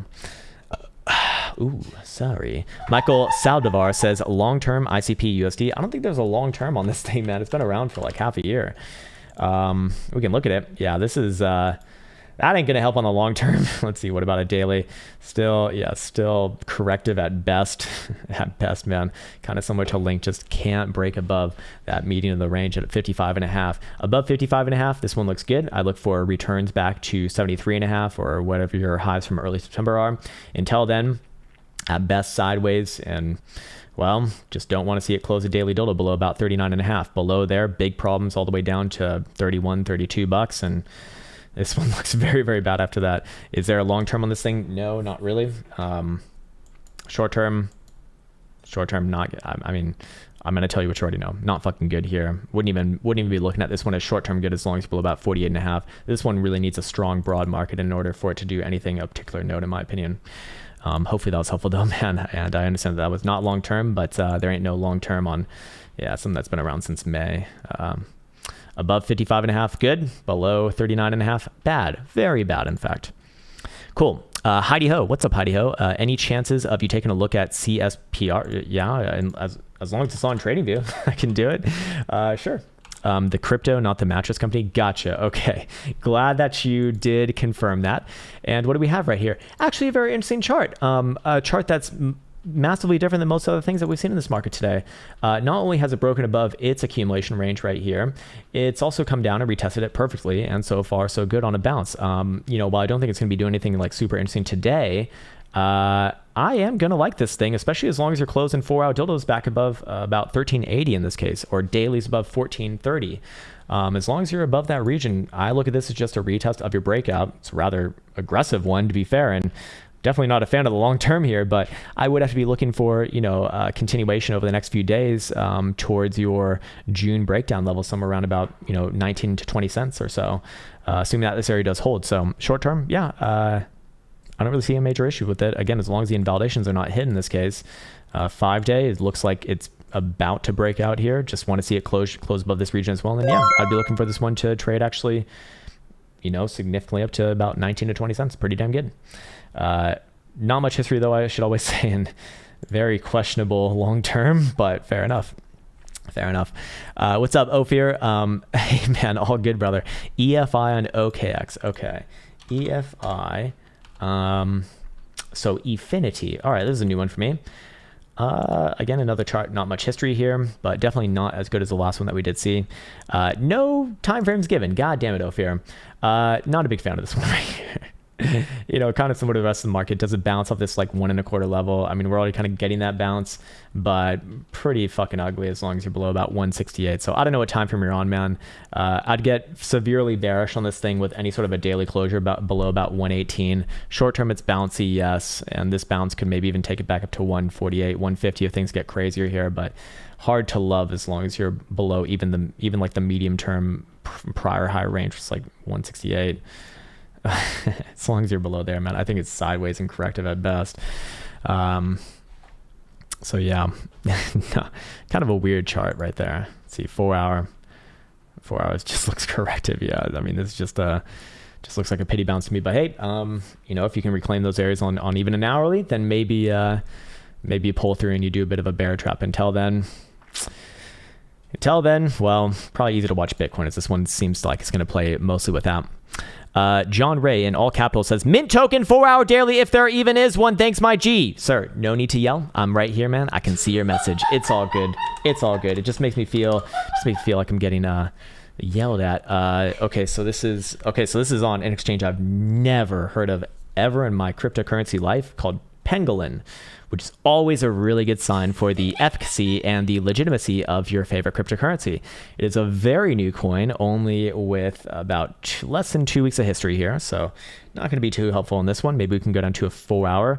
Really fucking bad here. Hourly, even worse, and looking for down. Now, I really don't trust charts like this too much because they are, the most likely to pump and dump. If we put on log scale, looks just as fucking bad. It's pretty bad, man. Looking for this one to probably regrind the lows at about $2.04, $2 even, something like that. Heavily bearish long term, if there even is long term, as long as below 100. Oh my god! Oh my fucking god! This one went from $100 to $2.50 in literally a week. Oh my god! This is a rug pull, sir. You done got rug pulled. You done fucking goofed.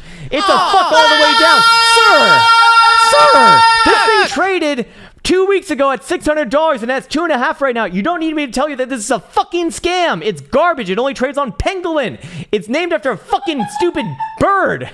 Weak ass bird. Bird exchange sucks.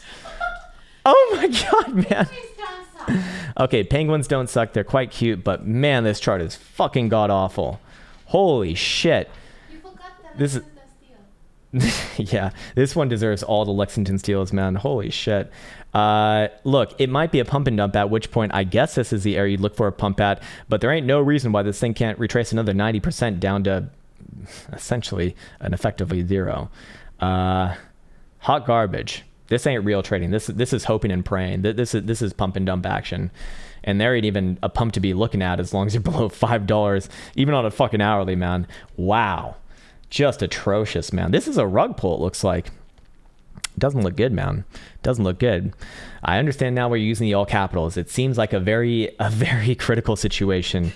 Guys, we have the critical support giving away here, and now we have another 90% drawdown. It's like, no, it's a crash, and that's garbage. That's a dumpster fire of a chart, man. Terrible. Mr. Rubio, what's up, man? Can you check out Trios for me? Yes, I can, but no time frames given. God damn it. You know better too, man. You know better. Trios Tether. Is it a breakdown is the question today. Similar to a lot of the other charts, you know, very likely to bounce off this level right here, regardless of whether you're bullish or bearish. But yeah, this is a bit of a reversal formation. So short-term bouncy, you know, can this one bounce back up towards $20? Yeah. Or sorry, 19 and a quarter to maybe even $20 if this one really gets crazy. But pretty damn bearish as long as you're below about 22 and 37. You know, does this one correct further south over time, maybe down to like 14 and a half after a bit of a short-term bounce? Yes, but I'd only look at that as actionable if you essentially close on new lows, which could probably even be used on a 4 hour in this case. Yeah, you could use this on a 4 hour. Below 16.85, I would be looking for the next major leg down. Until then, short-term bouncy, and, you know, long-term, yeah, long-term there's not really, well, I'd hold off on judgment on it long-term. 5-day looks like a reversal here, to be fair. Yeah. And I'm sure that we have some bearish divergence right there. Yeah, we do. If I had to call, it probably does trade further south over time for what it's worth. All right, cool. Let's see. Michael Ellis says, hey, Krown, can you check out Thetan Arena? Okay. This is a new one as well. THG. All right. This is not popping up on TradingView thus far. Maybe we try one of the Ethereum pairings. Not even on that, man. Not even on that. Yeah, it looks like it's not on TradingView. I'm guessing that it's either really, really new or it only trades on like very obscure exchanges, which is probably not a great sign. But hey, you know, that's the best place to find pumping ups, I guess. But unfortunately, we cannot see it on TradingView unless, yeah, Thetan Arena. Let me just try plugging it in here. Thetan. Okay, maybe it's this. It's like the gem thing of it, I guess. I don't know. This is the closest that we can get to it. It actually ain't bad, or at least for what we have right here. Well, short term, it's very likely putting in a top and working its way lower. Yeah, I don't know if this is what you're actually looking at, but if it is, I'm looking for this one to come back down to 0.116 region over time. Short term, just 0.129 region. Again, I don't know if that's what you're actually looking at though, so might not be useful for you, but unfortunately that's the closest thing that we can pull up. What's up, John Dude? Hero USD on Kcoin, hourly and 4 hours. Sure. Okay. Hero USD, Meta Hero. Oh God. Oh God. All right. So I guess the last time we charted it out, we said probably some around 13 and a quarter is, well, as long as you're below there, it's bearish, and a bearish indeed it was. Not good, man. 4 hour, you know, do you set up for another bounce off the retest of your prior spike low at about basically here? Maybe yes, but it's weak, man. Hourly doesn't even want to look like it bounces that much. I mean, this one had a little bit lower before a bit of a bounce. I suspect that this one does have maybe one more spike low, a little bit lower before bouncy bounce time. And bouncy bounce time does not imply reversal. This is weak as all fuck right there. Bounce somewhere around like 9.5 cents perhaps. Until then, this one's just weak as all hell. Yeah, very, very ugly. Very, very ugly. Volatility turning up as this one just like does the droopy loopy to the downside. It's not good. Not good, sir. Not good. Cool. All right. Damien says, can you explain the significance of future contracts and funding rates for people like myself who aren't familiar? Okay. Should I record this one? Yeah, let's record this one. Okay. Okay. I should probably, let me pull up an example here too. Let's see. I think I should have a testnet account over here. Can I pull it up?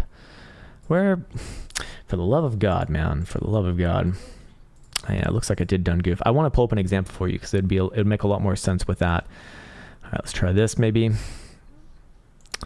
Okay, well, is this good enough? Hold on, let me just double check. Where is the funny rates here? There it is. Okay, contract details. Yep. All right. And is this actually relevant? Yeah, it is relevant. Okay, here we go. All right, let's go over here. Okay, so this is Femex. I'm going to remove my face for a second here, and we're going to record this one. All right.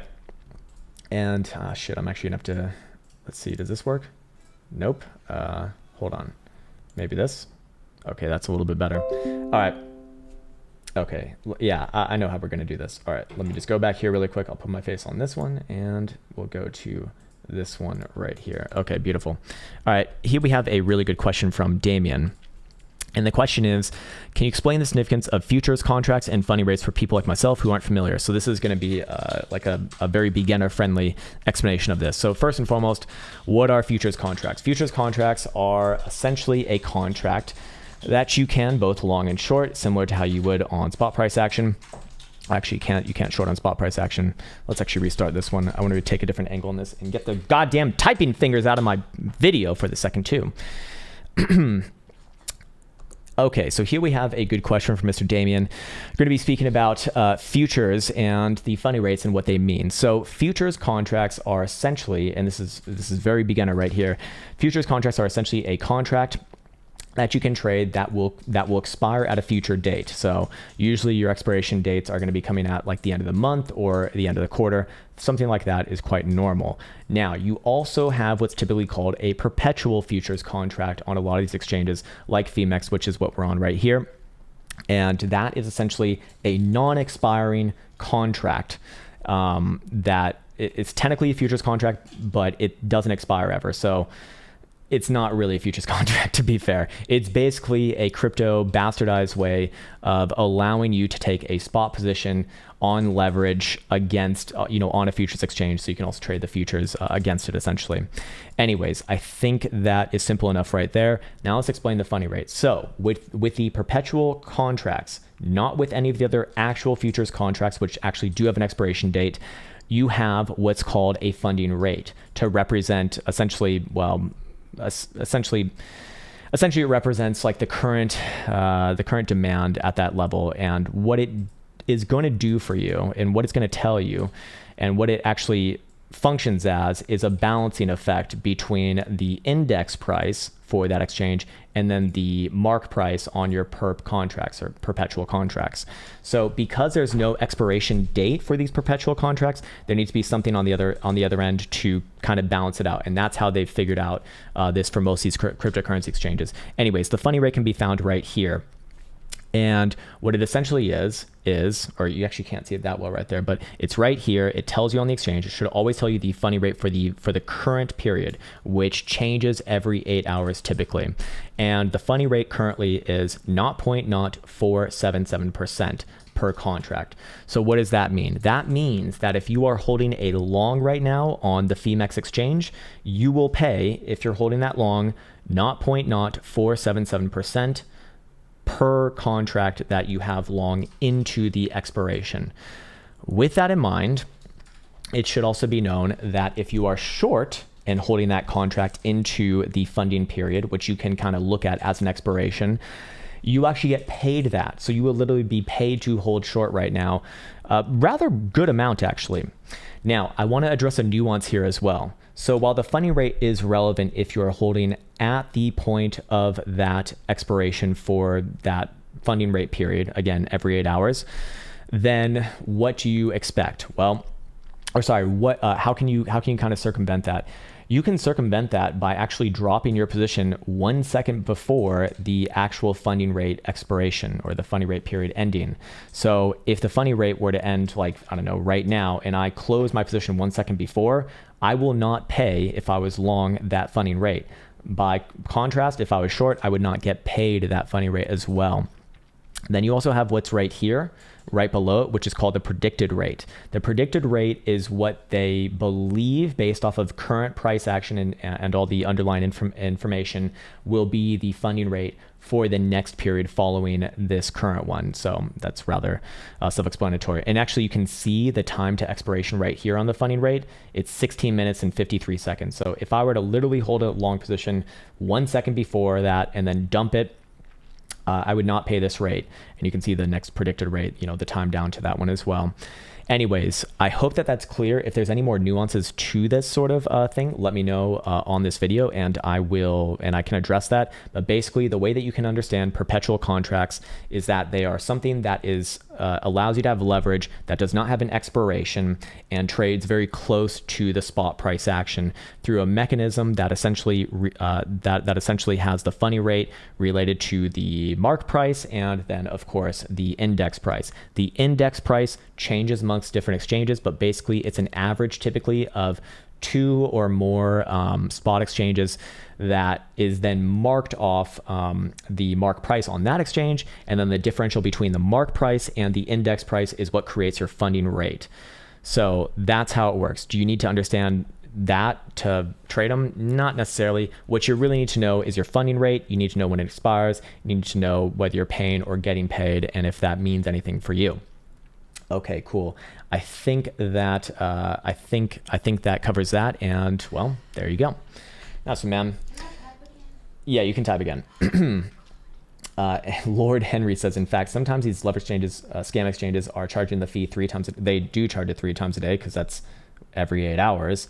And no, that's actually the way that they keep the underlying perp price in line with the underlying spot price. So it's actually not really a scam. It's kind of needed for these exchanges if you're going to trade there. Or what you can do is you can go to a margin funding exchange if you want to trade on leverage. And guess what? You're also going to pay a funding rate every 8 hours or so as well for your borrowing. So on these exchanges, you can actually get paid, to be fair.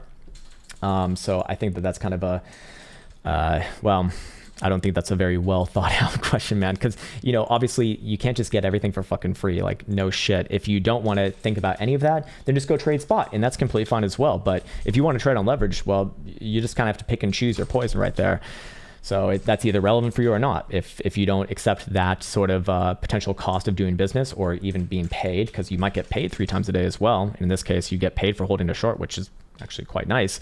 When your position is very likely in profit here, well, then go trade spot, and then you don't have to worry about that. Or you can trade the futures as well, the actual futures with expirations, which do not have funding rates, just so you know. Okay, cool. All right. Sinegra says, why did Krown stop covering traditional market daily? I don't know. No one asked about it. And yeah, we actually covered it the last 2 days, man. So what the fuck? What the fuck, sir? Yeah, man, it's and unless if someone asked about it, I'm not going to go over it just because, well, these streams are already long enough as it is, man. What's up, Nero? Check out Dash. Oh, dear Lord. Dash. Wow. Dash, man. Dash from way back when. This highly esteemed piece of shite.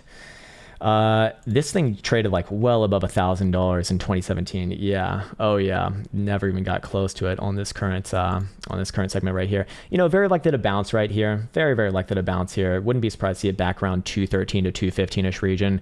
I would get very bearish on it below about $200 on a daily, looking for big corrections down to 180, 185 region. Until then, kind of the same thing to say about this as most other things in this market. It's a lot closer to a bouncy area than not. Maybe one more swipe of the lows or 2 more swipes of the lows on an hourly right here. That's completely fine. What would be very concerning, however, of course, is closing a daily below that level, and that would kind of destroy this whole, short-term somewhat goodness here. Again, do want to reflect upon the higher term timeframes. This one got nowhere near its 2017 highs, which is not a sign of strength at all. Very bad. Very, very bad. Yeah, well, you can, okay, yeah, I get that you couldn't see the exact words right there, but honestly, like the funding rate and then the predictor rate, like it's just right there, man. That's all that is, just right there. There's nothing more to it, and you don't, like, it's just right there on the bottom of the screen to the left. It's right there, and well, it should be rather self-explanatory from there. Amon says, look, 1 hour, it's making new inverted head and shoulders. Oh dear Lord. It's making a new inverted head and shoulders. No. No. this right here, this is not an inverted head and shoulders. And if you're pulling it out, this is also man, I don't see anything resembling an inverted head and shoulders here. Man, I want to drum up the hopium as well, but and I do think that we will bounce from here, but is this an inverted head and shoulders? No. And also head and shoulders, like not my favorite formation of all time, but yeah, you'd have to show me on a chart, man, because I don't see it. I don't see it right there. Maybe I'm blind, but I don't see it. Anyways, what else we got? Lord Henry, you have some very interesting ideas, man. But I suspect that if you actually tested those and put some legitimate thought to it, that's just not true. It's just not true, man. Gold is dead because gold is fucking dead, man. It's not very relevant. It's like the real answer, man. That's why it's dead, sir. And to be fair, like its value has held, which, well, it's probably a win for it in itself, but fair enough. Anyways, we can agree to disagree on that, man. It's not worth talking about on a stream like this. Anyways, Gemini Athlete MMA wants to look at Mara 1 hour. Okay, look like a bounce and short at 65. Okay, let's check it out. This is a digital holder or a miner, I do believe. Very close to a bounce. I do think that it will trade a little bit further south, however, first. Bouncy, I'd really like to see a bounce at around $50 even. That's like the obvious area on this one. Hourly, do you set it for a very short-term bounce first after the gap fill? Maybe, but I do think that you have a much easier trade down here. Not that I'm a financial advisor, nor is this financial advice, but $50 is the area that I really like to see a bounce at. Hourly, you might see a very short-term bounce before then. Wait, you're calling a bounce at 65. I would not be looking for a bounce exactly from here to 65, to be honest with you. I do think it's a lot more likely to trade a little bit further south first and then bounce if you're going to bounce. And my bounce target would not be 65. It'd probably be more like 60. But hey, you know, that's just me. I mean, maybe that's just completely irrelevant for you. But this one closed on its lows, man. That's not a good sign. I agree with you. It's close to a bounce soon, but I do think that this one's a little bit more like the trade a little bit further south first and then set up for a bounce. And the obvious trade is right here, anywhere around $50. I would actually say is, you know, going to very likely bounce regardless of whether they're bullish or bearish. Looking for a $10 move from where we're at right now on a $55 name, I think is, at least for me, that'd be a little bit too aggressive, especially off an hourly as well. But hey, fair enough. You know, perhaps you have your setup, and if you do, then go for it, man. Then go for it. What's up? Oh, it's 10 minutes. Oh, wow. Okay, shit. Okay, cool. All right, so we are, yeah, guys, we have to shut off the super chats for now. So please do not send any more in. It always makes us feel very, very bad when we can't, you know, address all the chats that come in. So it would be best if, holy shit, man, this is taking forever to update right here. So I'm going to pin that message in a second here. Oh my God, this is actually taking forever right now. I know. It's just my setup over here. Calm down, sir, please. All right, let's see. Jesus Christ. There we go. You'll ban me. Else is going to ban me right there. But yeah, man, there you go. All right, so please no more super chats right there, and we are good to go now. All right, Emil Olsen says EOS daily weekly. Oh man, I'm actually very curious to see where this one is right now. I don't have this one on my list. Yeah, probably took it off for good reason. Let's see where we're at. Maybe I judged it too soon. Yeah, another chart as you would expect. Another failure at its major level, barely even getting there too. Okay, so I'll give you the hopium and I'll give you the doomium. The hopium is that you do probably bounce somewhere around about what is this, 420 or so. That would obviously imply a little bit of short-term downside, of course, but you're looking at daily and weekly. The doomium is you break below there and you see your June July lows after that. Somewhere down around about 320. I don't think that that's what's happening here, to be fair. At least if it is happening, then you're probably going to see Bitcoin break well below $60,000, which is definitely possible here. I mean, if it's going to do it, it probably is going to do it this week. But for right now, yeah, a little bit of short-term downside. I'd be looking for perhaps another bounce off of 420, but I don't know if that's relevant for you. I'm not calling a reversal right there. This one's relatively weak, and long-term, not relatively weak. It's shit. It's very bad long term. Very difficult to get excited about this thing at all whatsoever, as long as you're above 568. Above there, yeah, I'd get quite bullish on this thing until that is reclaimed. I think sideways at best with a little bit of short-term downside, and probably does bounce off of 420, and then we'll come back to it after that. And let's see. What's up, Joey Burden? Keep me up late in Colorado. Sorry, man. But hey, you live in one of the better states in the United States, man. So congratulations. Let's get shitty, please. Please, sir. Joe USD. Okay, Trader Joe. I do know what you're talking about, but I don't know if it's on Trading View. Yeah, unfortunately, it's not on Trading View. Let's see. Can we maybe... We can do it versus AVAX here, if that's relevant to you. I don't know if it is, but this is the closest that we can get. So this is not versus the dollar. This is versus AVAX. It is putting in a bit of a local low right here and very likely does trade up towards about 0.335, 336 region. Long term, though, don't like it. This is a top... yeah, weekly is pretty wrecked here. So I'm inclined to say that this one, while it does have a little bit of short-term upside, I don't think it's anything more than that, man. I think that this one very likely does trade much further south over these next month or two, probably down to like 0.0145 or 0.01 at worst. I would need to say at worst, but I'd be looking for big bounces there. Short term, yeah, you are getting your first bounce. You're getting your first kind of pity bounce. Do you think it can carry on a little bit higher? I really only changed my mind on this one, man. If you get back above about 420, 0.042 in that case, and until then, man, heavily bearish with short-term, a little bit of bounce implied here. And again, this is not versus the dollar. This is versus AVAX, which is probably significantly more sturdy than this underlying asset, to be fair. What's up, Bitnik? Krown, Wonderland, time, please. Okay, I'm guessing the symbol is time, T-I-M-E. Okay, let's try this. Also not popping up, ma'am. Maybe we can... I see time versus Bitcoin. If that's what you're looking for, we can try that. But unfortunately, I don't see anything else that looks like it might be relevant towards your interests here. And I guess time versus Bitcoin, actually not that bad. Actually pretty fucking good here. Actually very, very good. This one's in an obvious uptrend. Now, this thing is wiki as all hell, so I'm guessing it's just a liquid and no one really trades it. Yeah, you can see that no one trades it because... I mean, only on today we have 244 volume. That's might as well be zero. Might as well be zero. But let's see. No time frames given on this one. If I did have to call this one though, I actually do think it's okay. I think we'll trade up from here, sideways and up. But not really much more to talk about than that. I would get bearish on this one very easily on a daily closure on new lows below 0.006. Just this area right here. Until then, it's actually okay, but. Again, this may or may not be relevant to you. I don't know.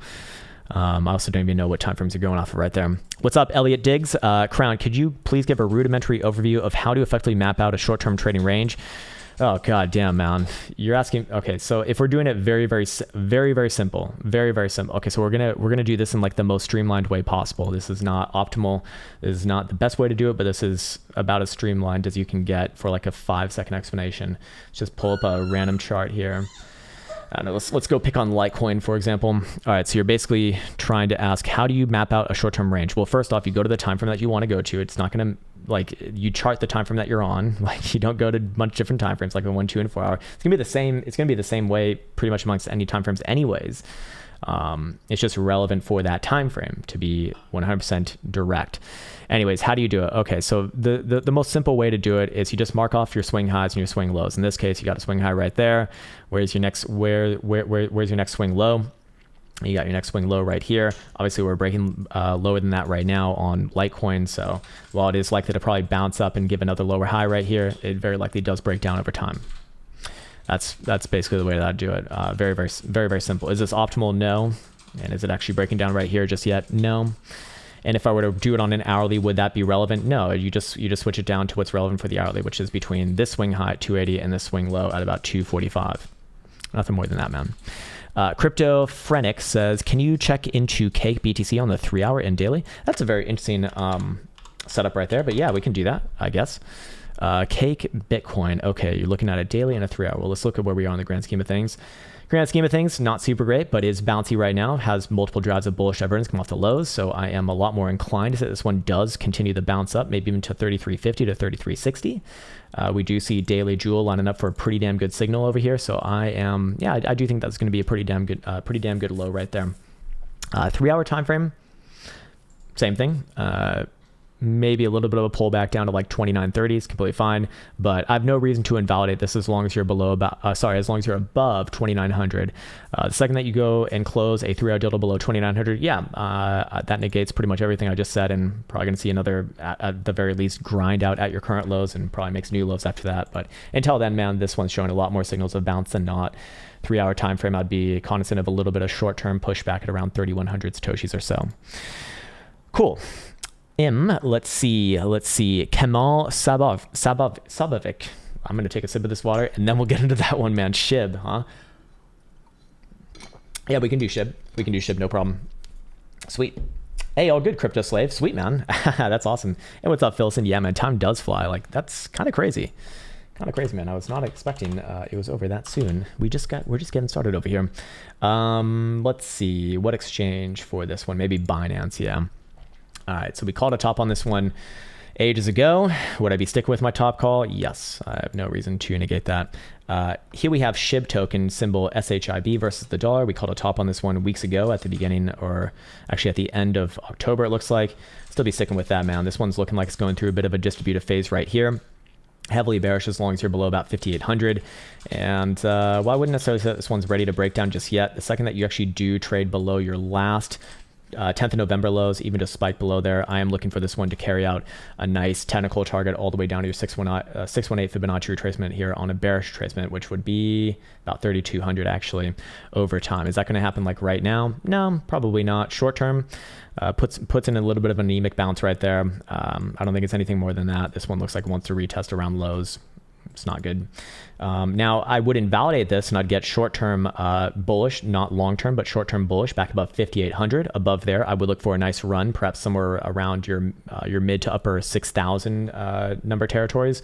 Long-term, though, I remain heavily bearish on this thing, especially as long as you're below about 7,400. Very, very bad. Very, very bad. Weekly, this is what a top looks like. BBWP coming off the highs. Weekly RSI's wrecked. 5-day, same thing. A little bit more history there, to be fair.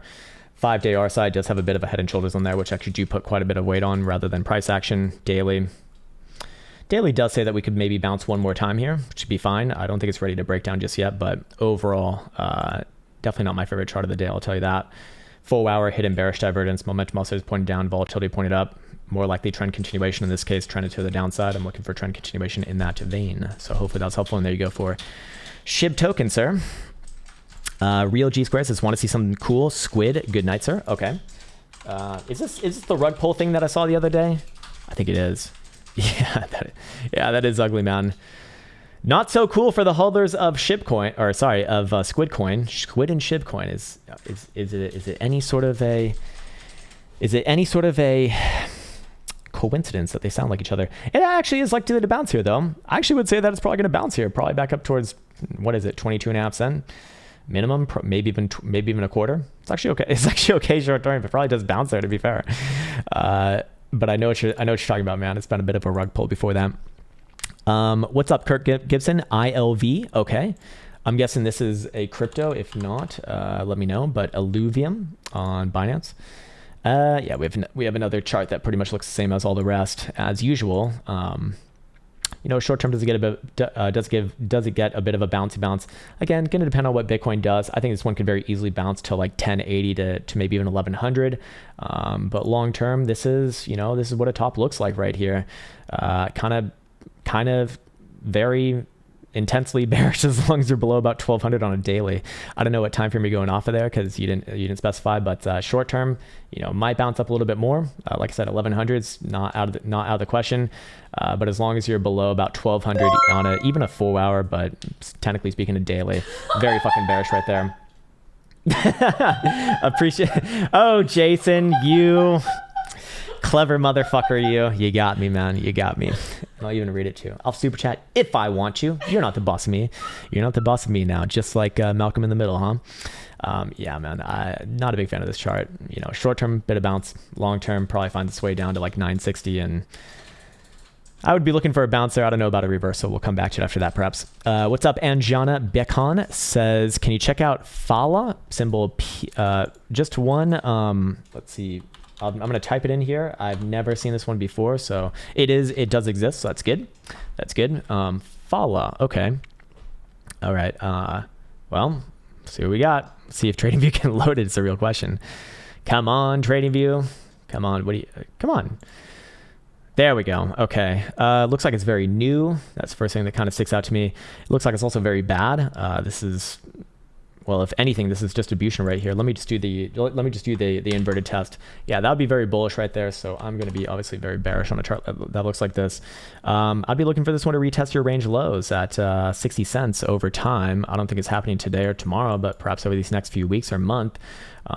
Heavily bearish on this chart, especially as long as you're below about 85 cents. Above 85 cents, I maybe look for another move around your September highs, but I feel like that's a lot more hopium than anything else. Short term is a bouncy. Yes, I don't know if that's relevant to you because you didn't specify time frames, but probably does bounce back up short term to 70 cents, maybe even 71.5 cents if things get crazy. But daily and higher term time frames extremely bearish as long as you're below 85 cents. The direction, at least in my opinion, is down. All momentum also is bearish. Not good. And if this one does break below 60 cents, then, well, it's going to be price discovery, but price discovery to the downside, unfortunately.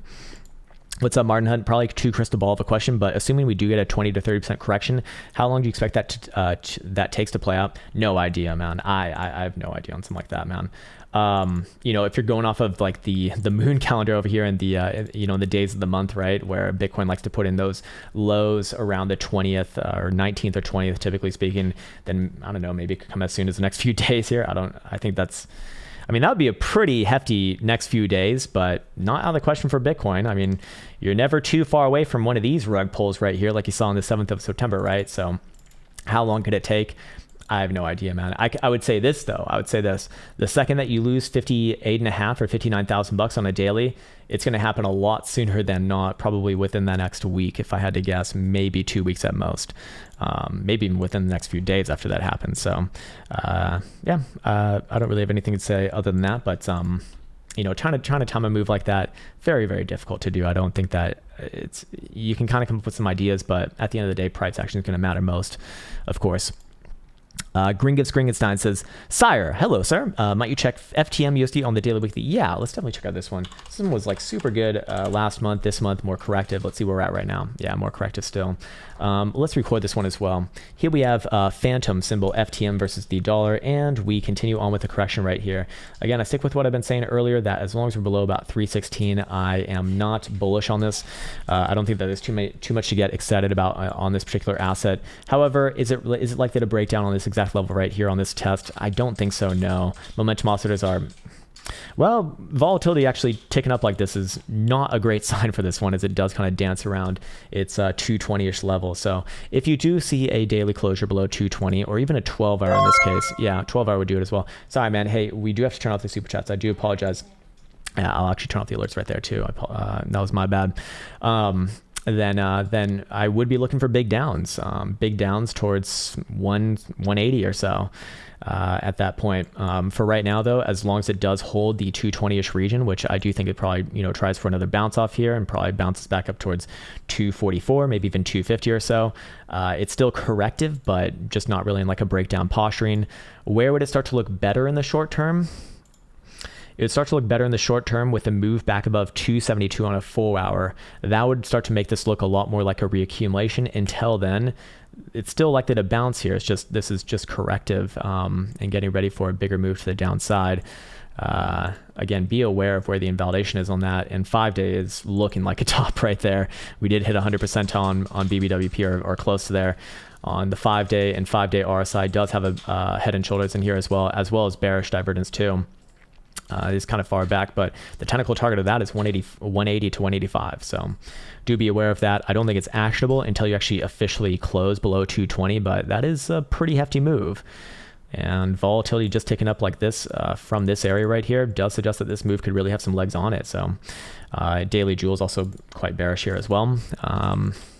Short-term bouncy, yes. Let's see if it can get back above about 272. If it can't, well, you know what I'm going to say, man. You know what I'm going to say. Corrective at best, sideways and down with 220 as the major area to be aware of. Hopefully that was helpful. And there you go for Phantom, sir.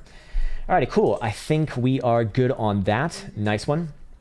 Hey, man, apologies on that, Mr. Matsy. I do know that is frustrating. but we do have to be strict with that. So yeah, just kind of wrapping up Bitcoin here really quickly. We've got a few more spikes into this 60,500-ish region. Our major area, I believe, on CME right here.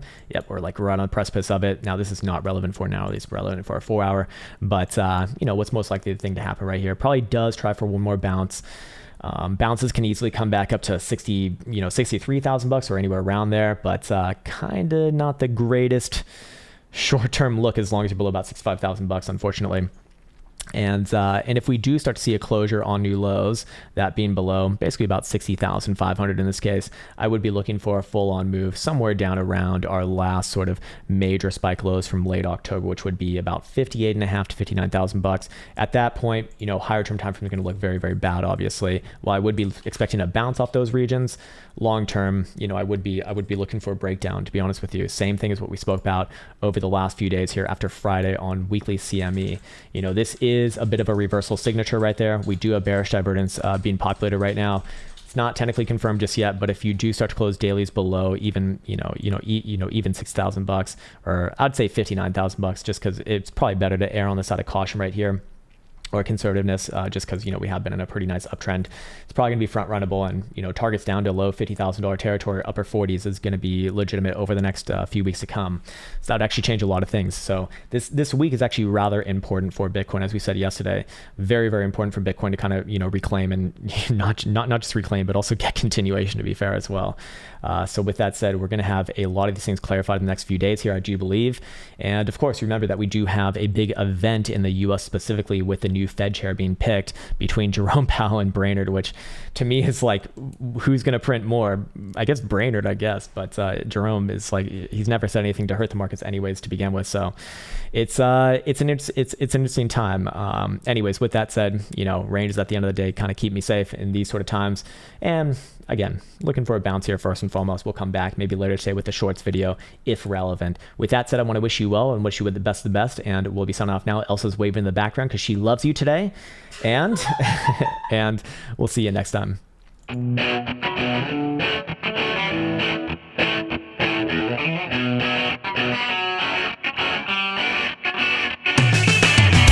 Christmas dildos moving up and down. They'll call him Crypto Krown. You've got to TA to be free. Learn how to surf in the deep Red Sea.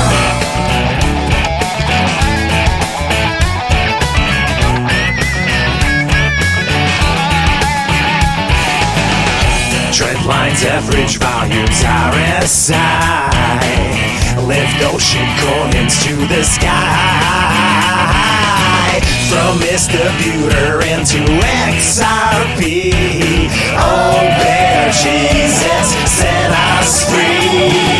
Crypto what? Crypto Krown. Drifting Lambos through your town. Hodlers better buckle down, 'cause it's the final crypto what? Crypto Krown. Drifting Lambos through your town. Hodlers better buckle down, 'cause it's the final countdown.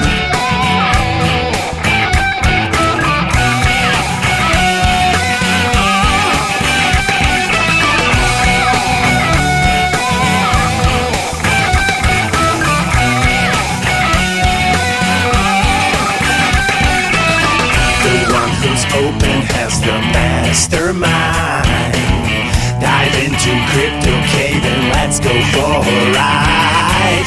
The whales are coming very soon, very soon.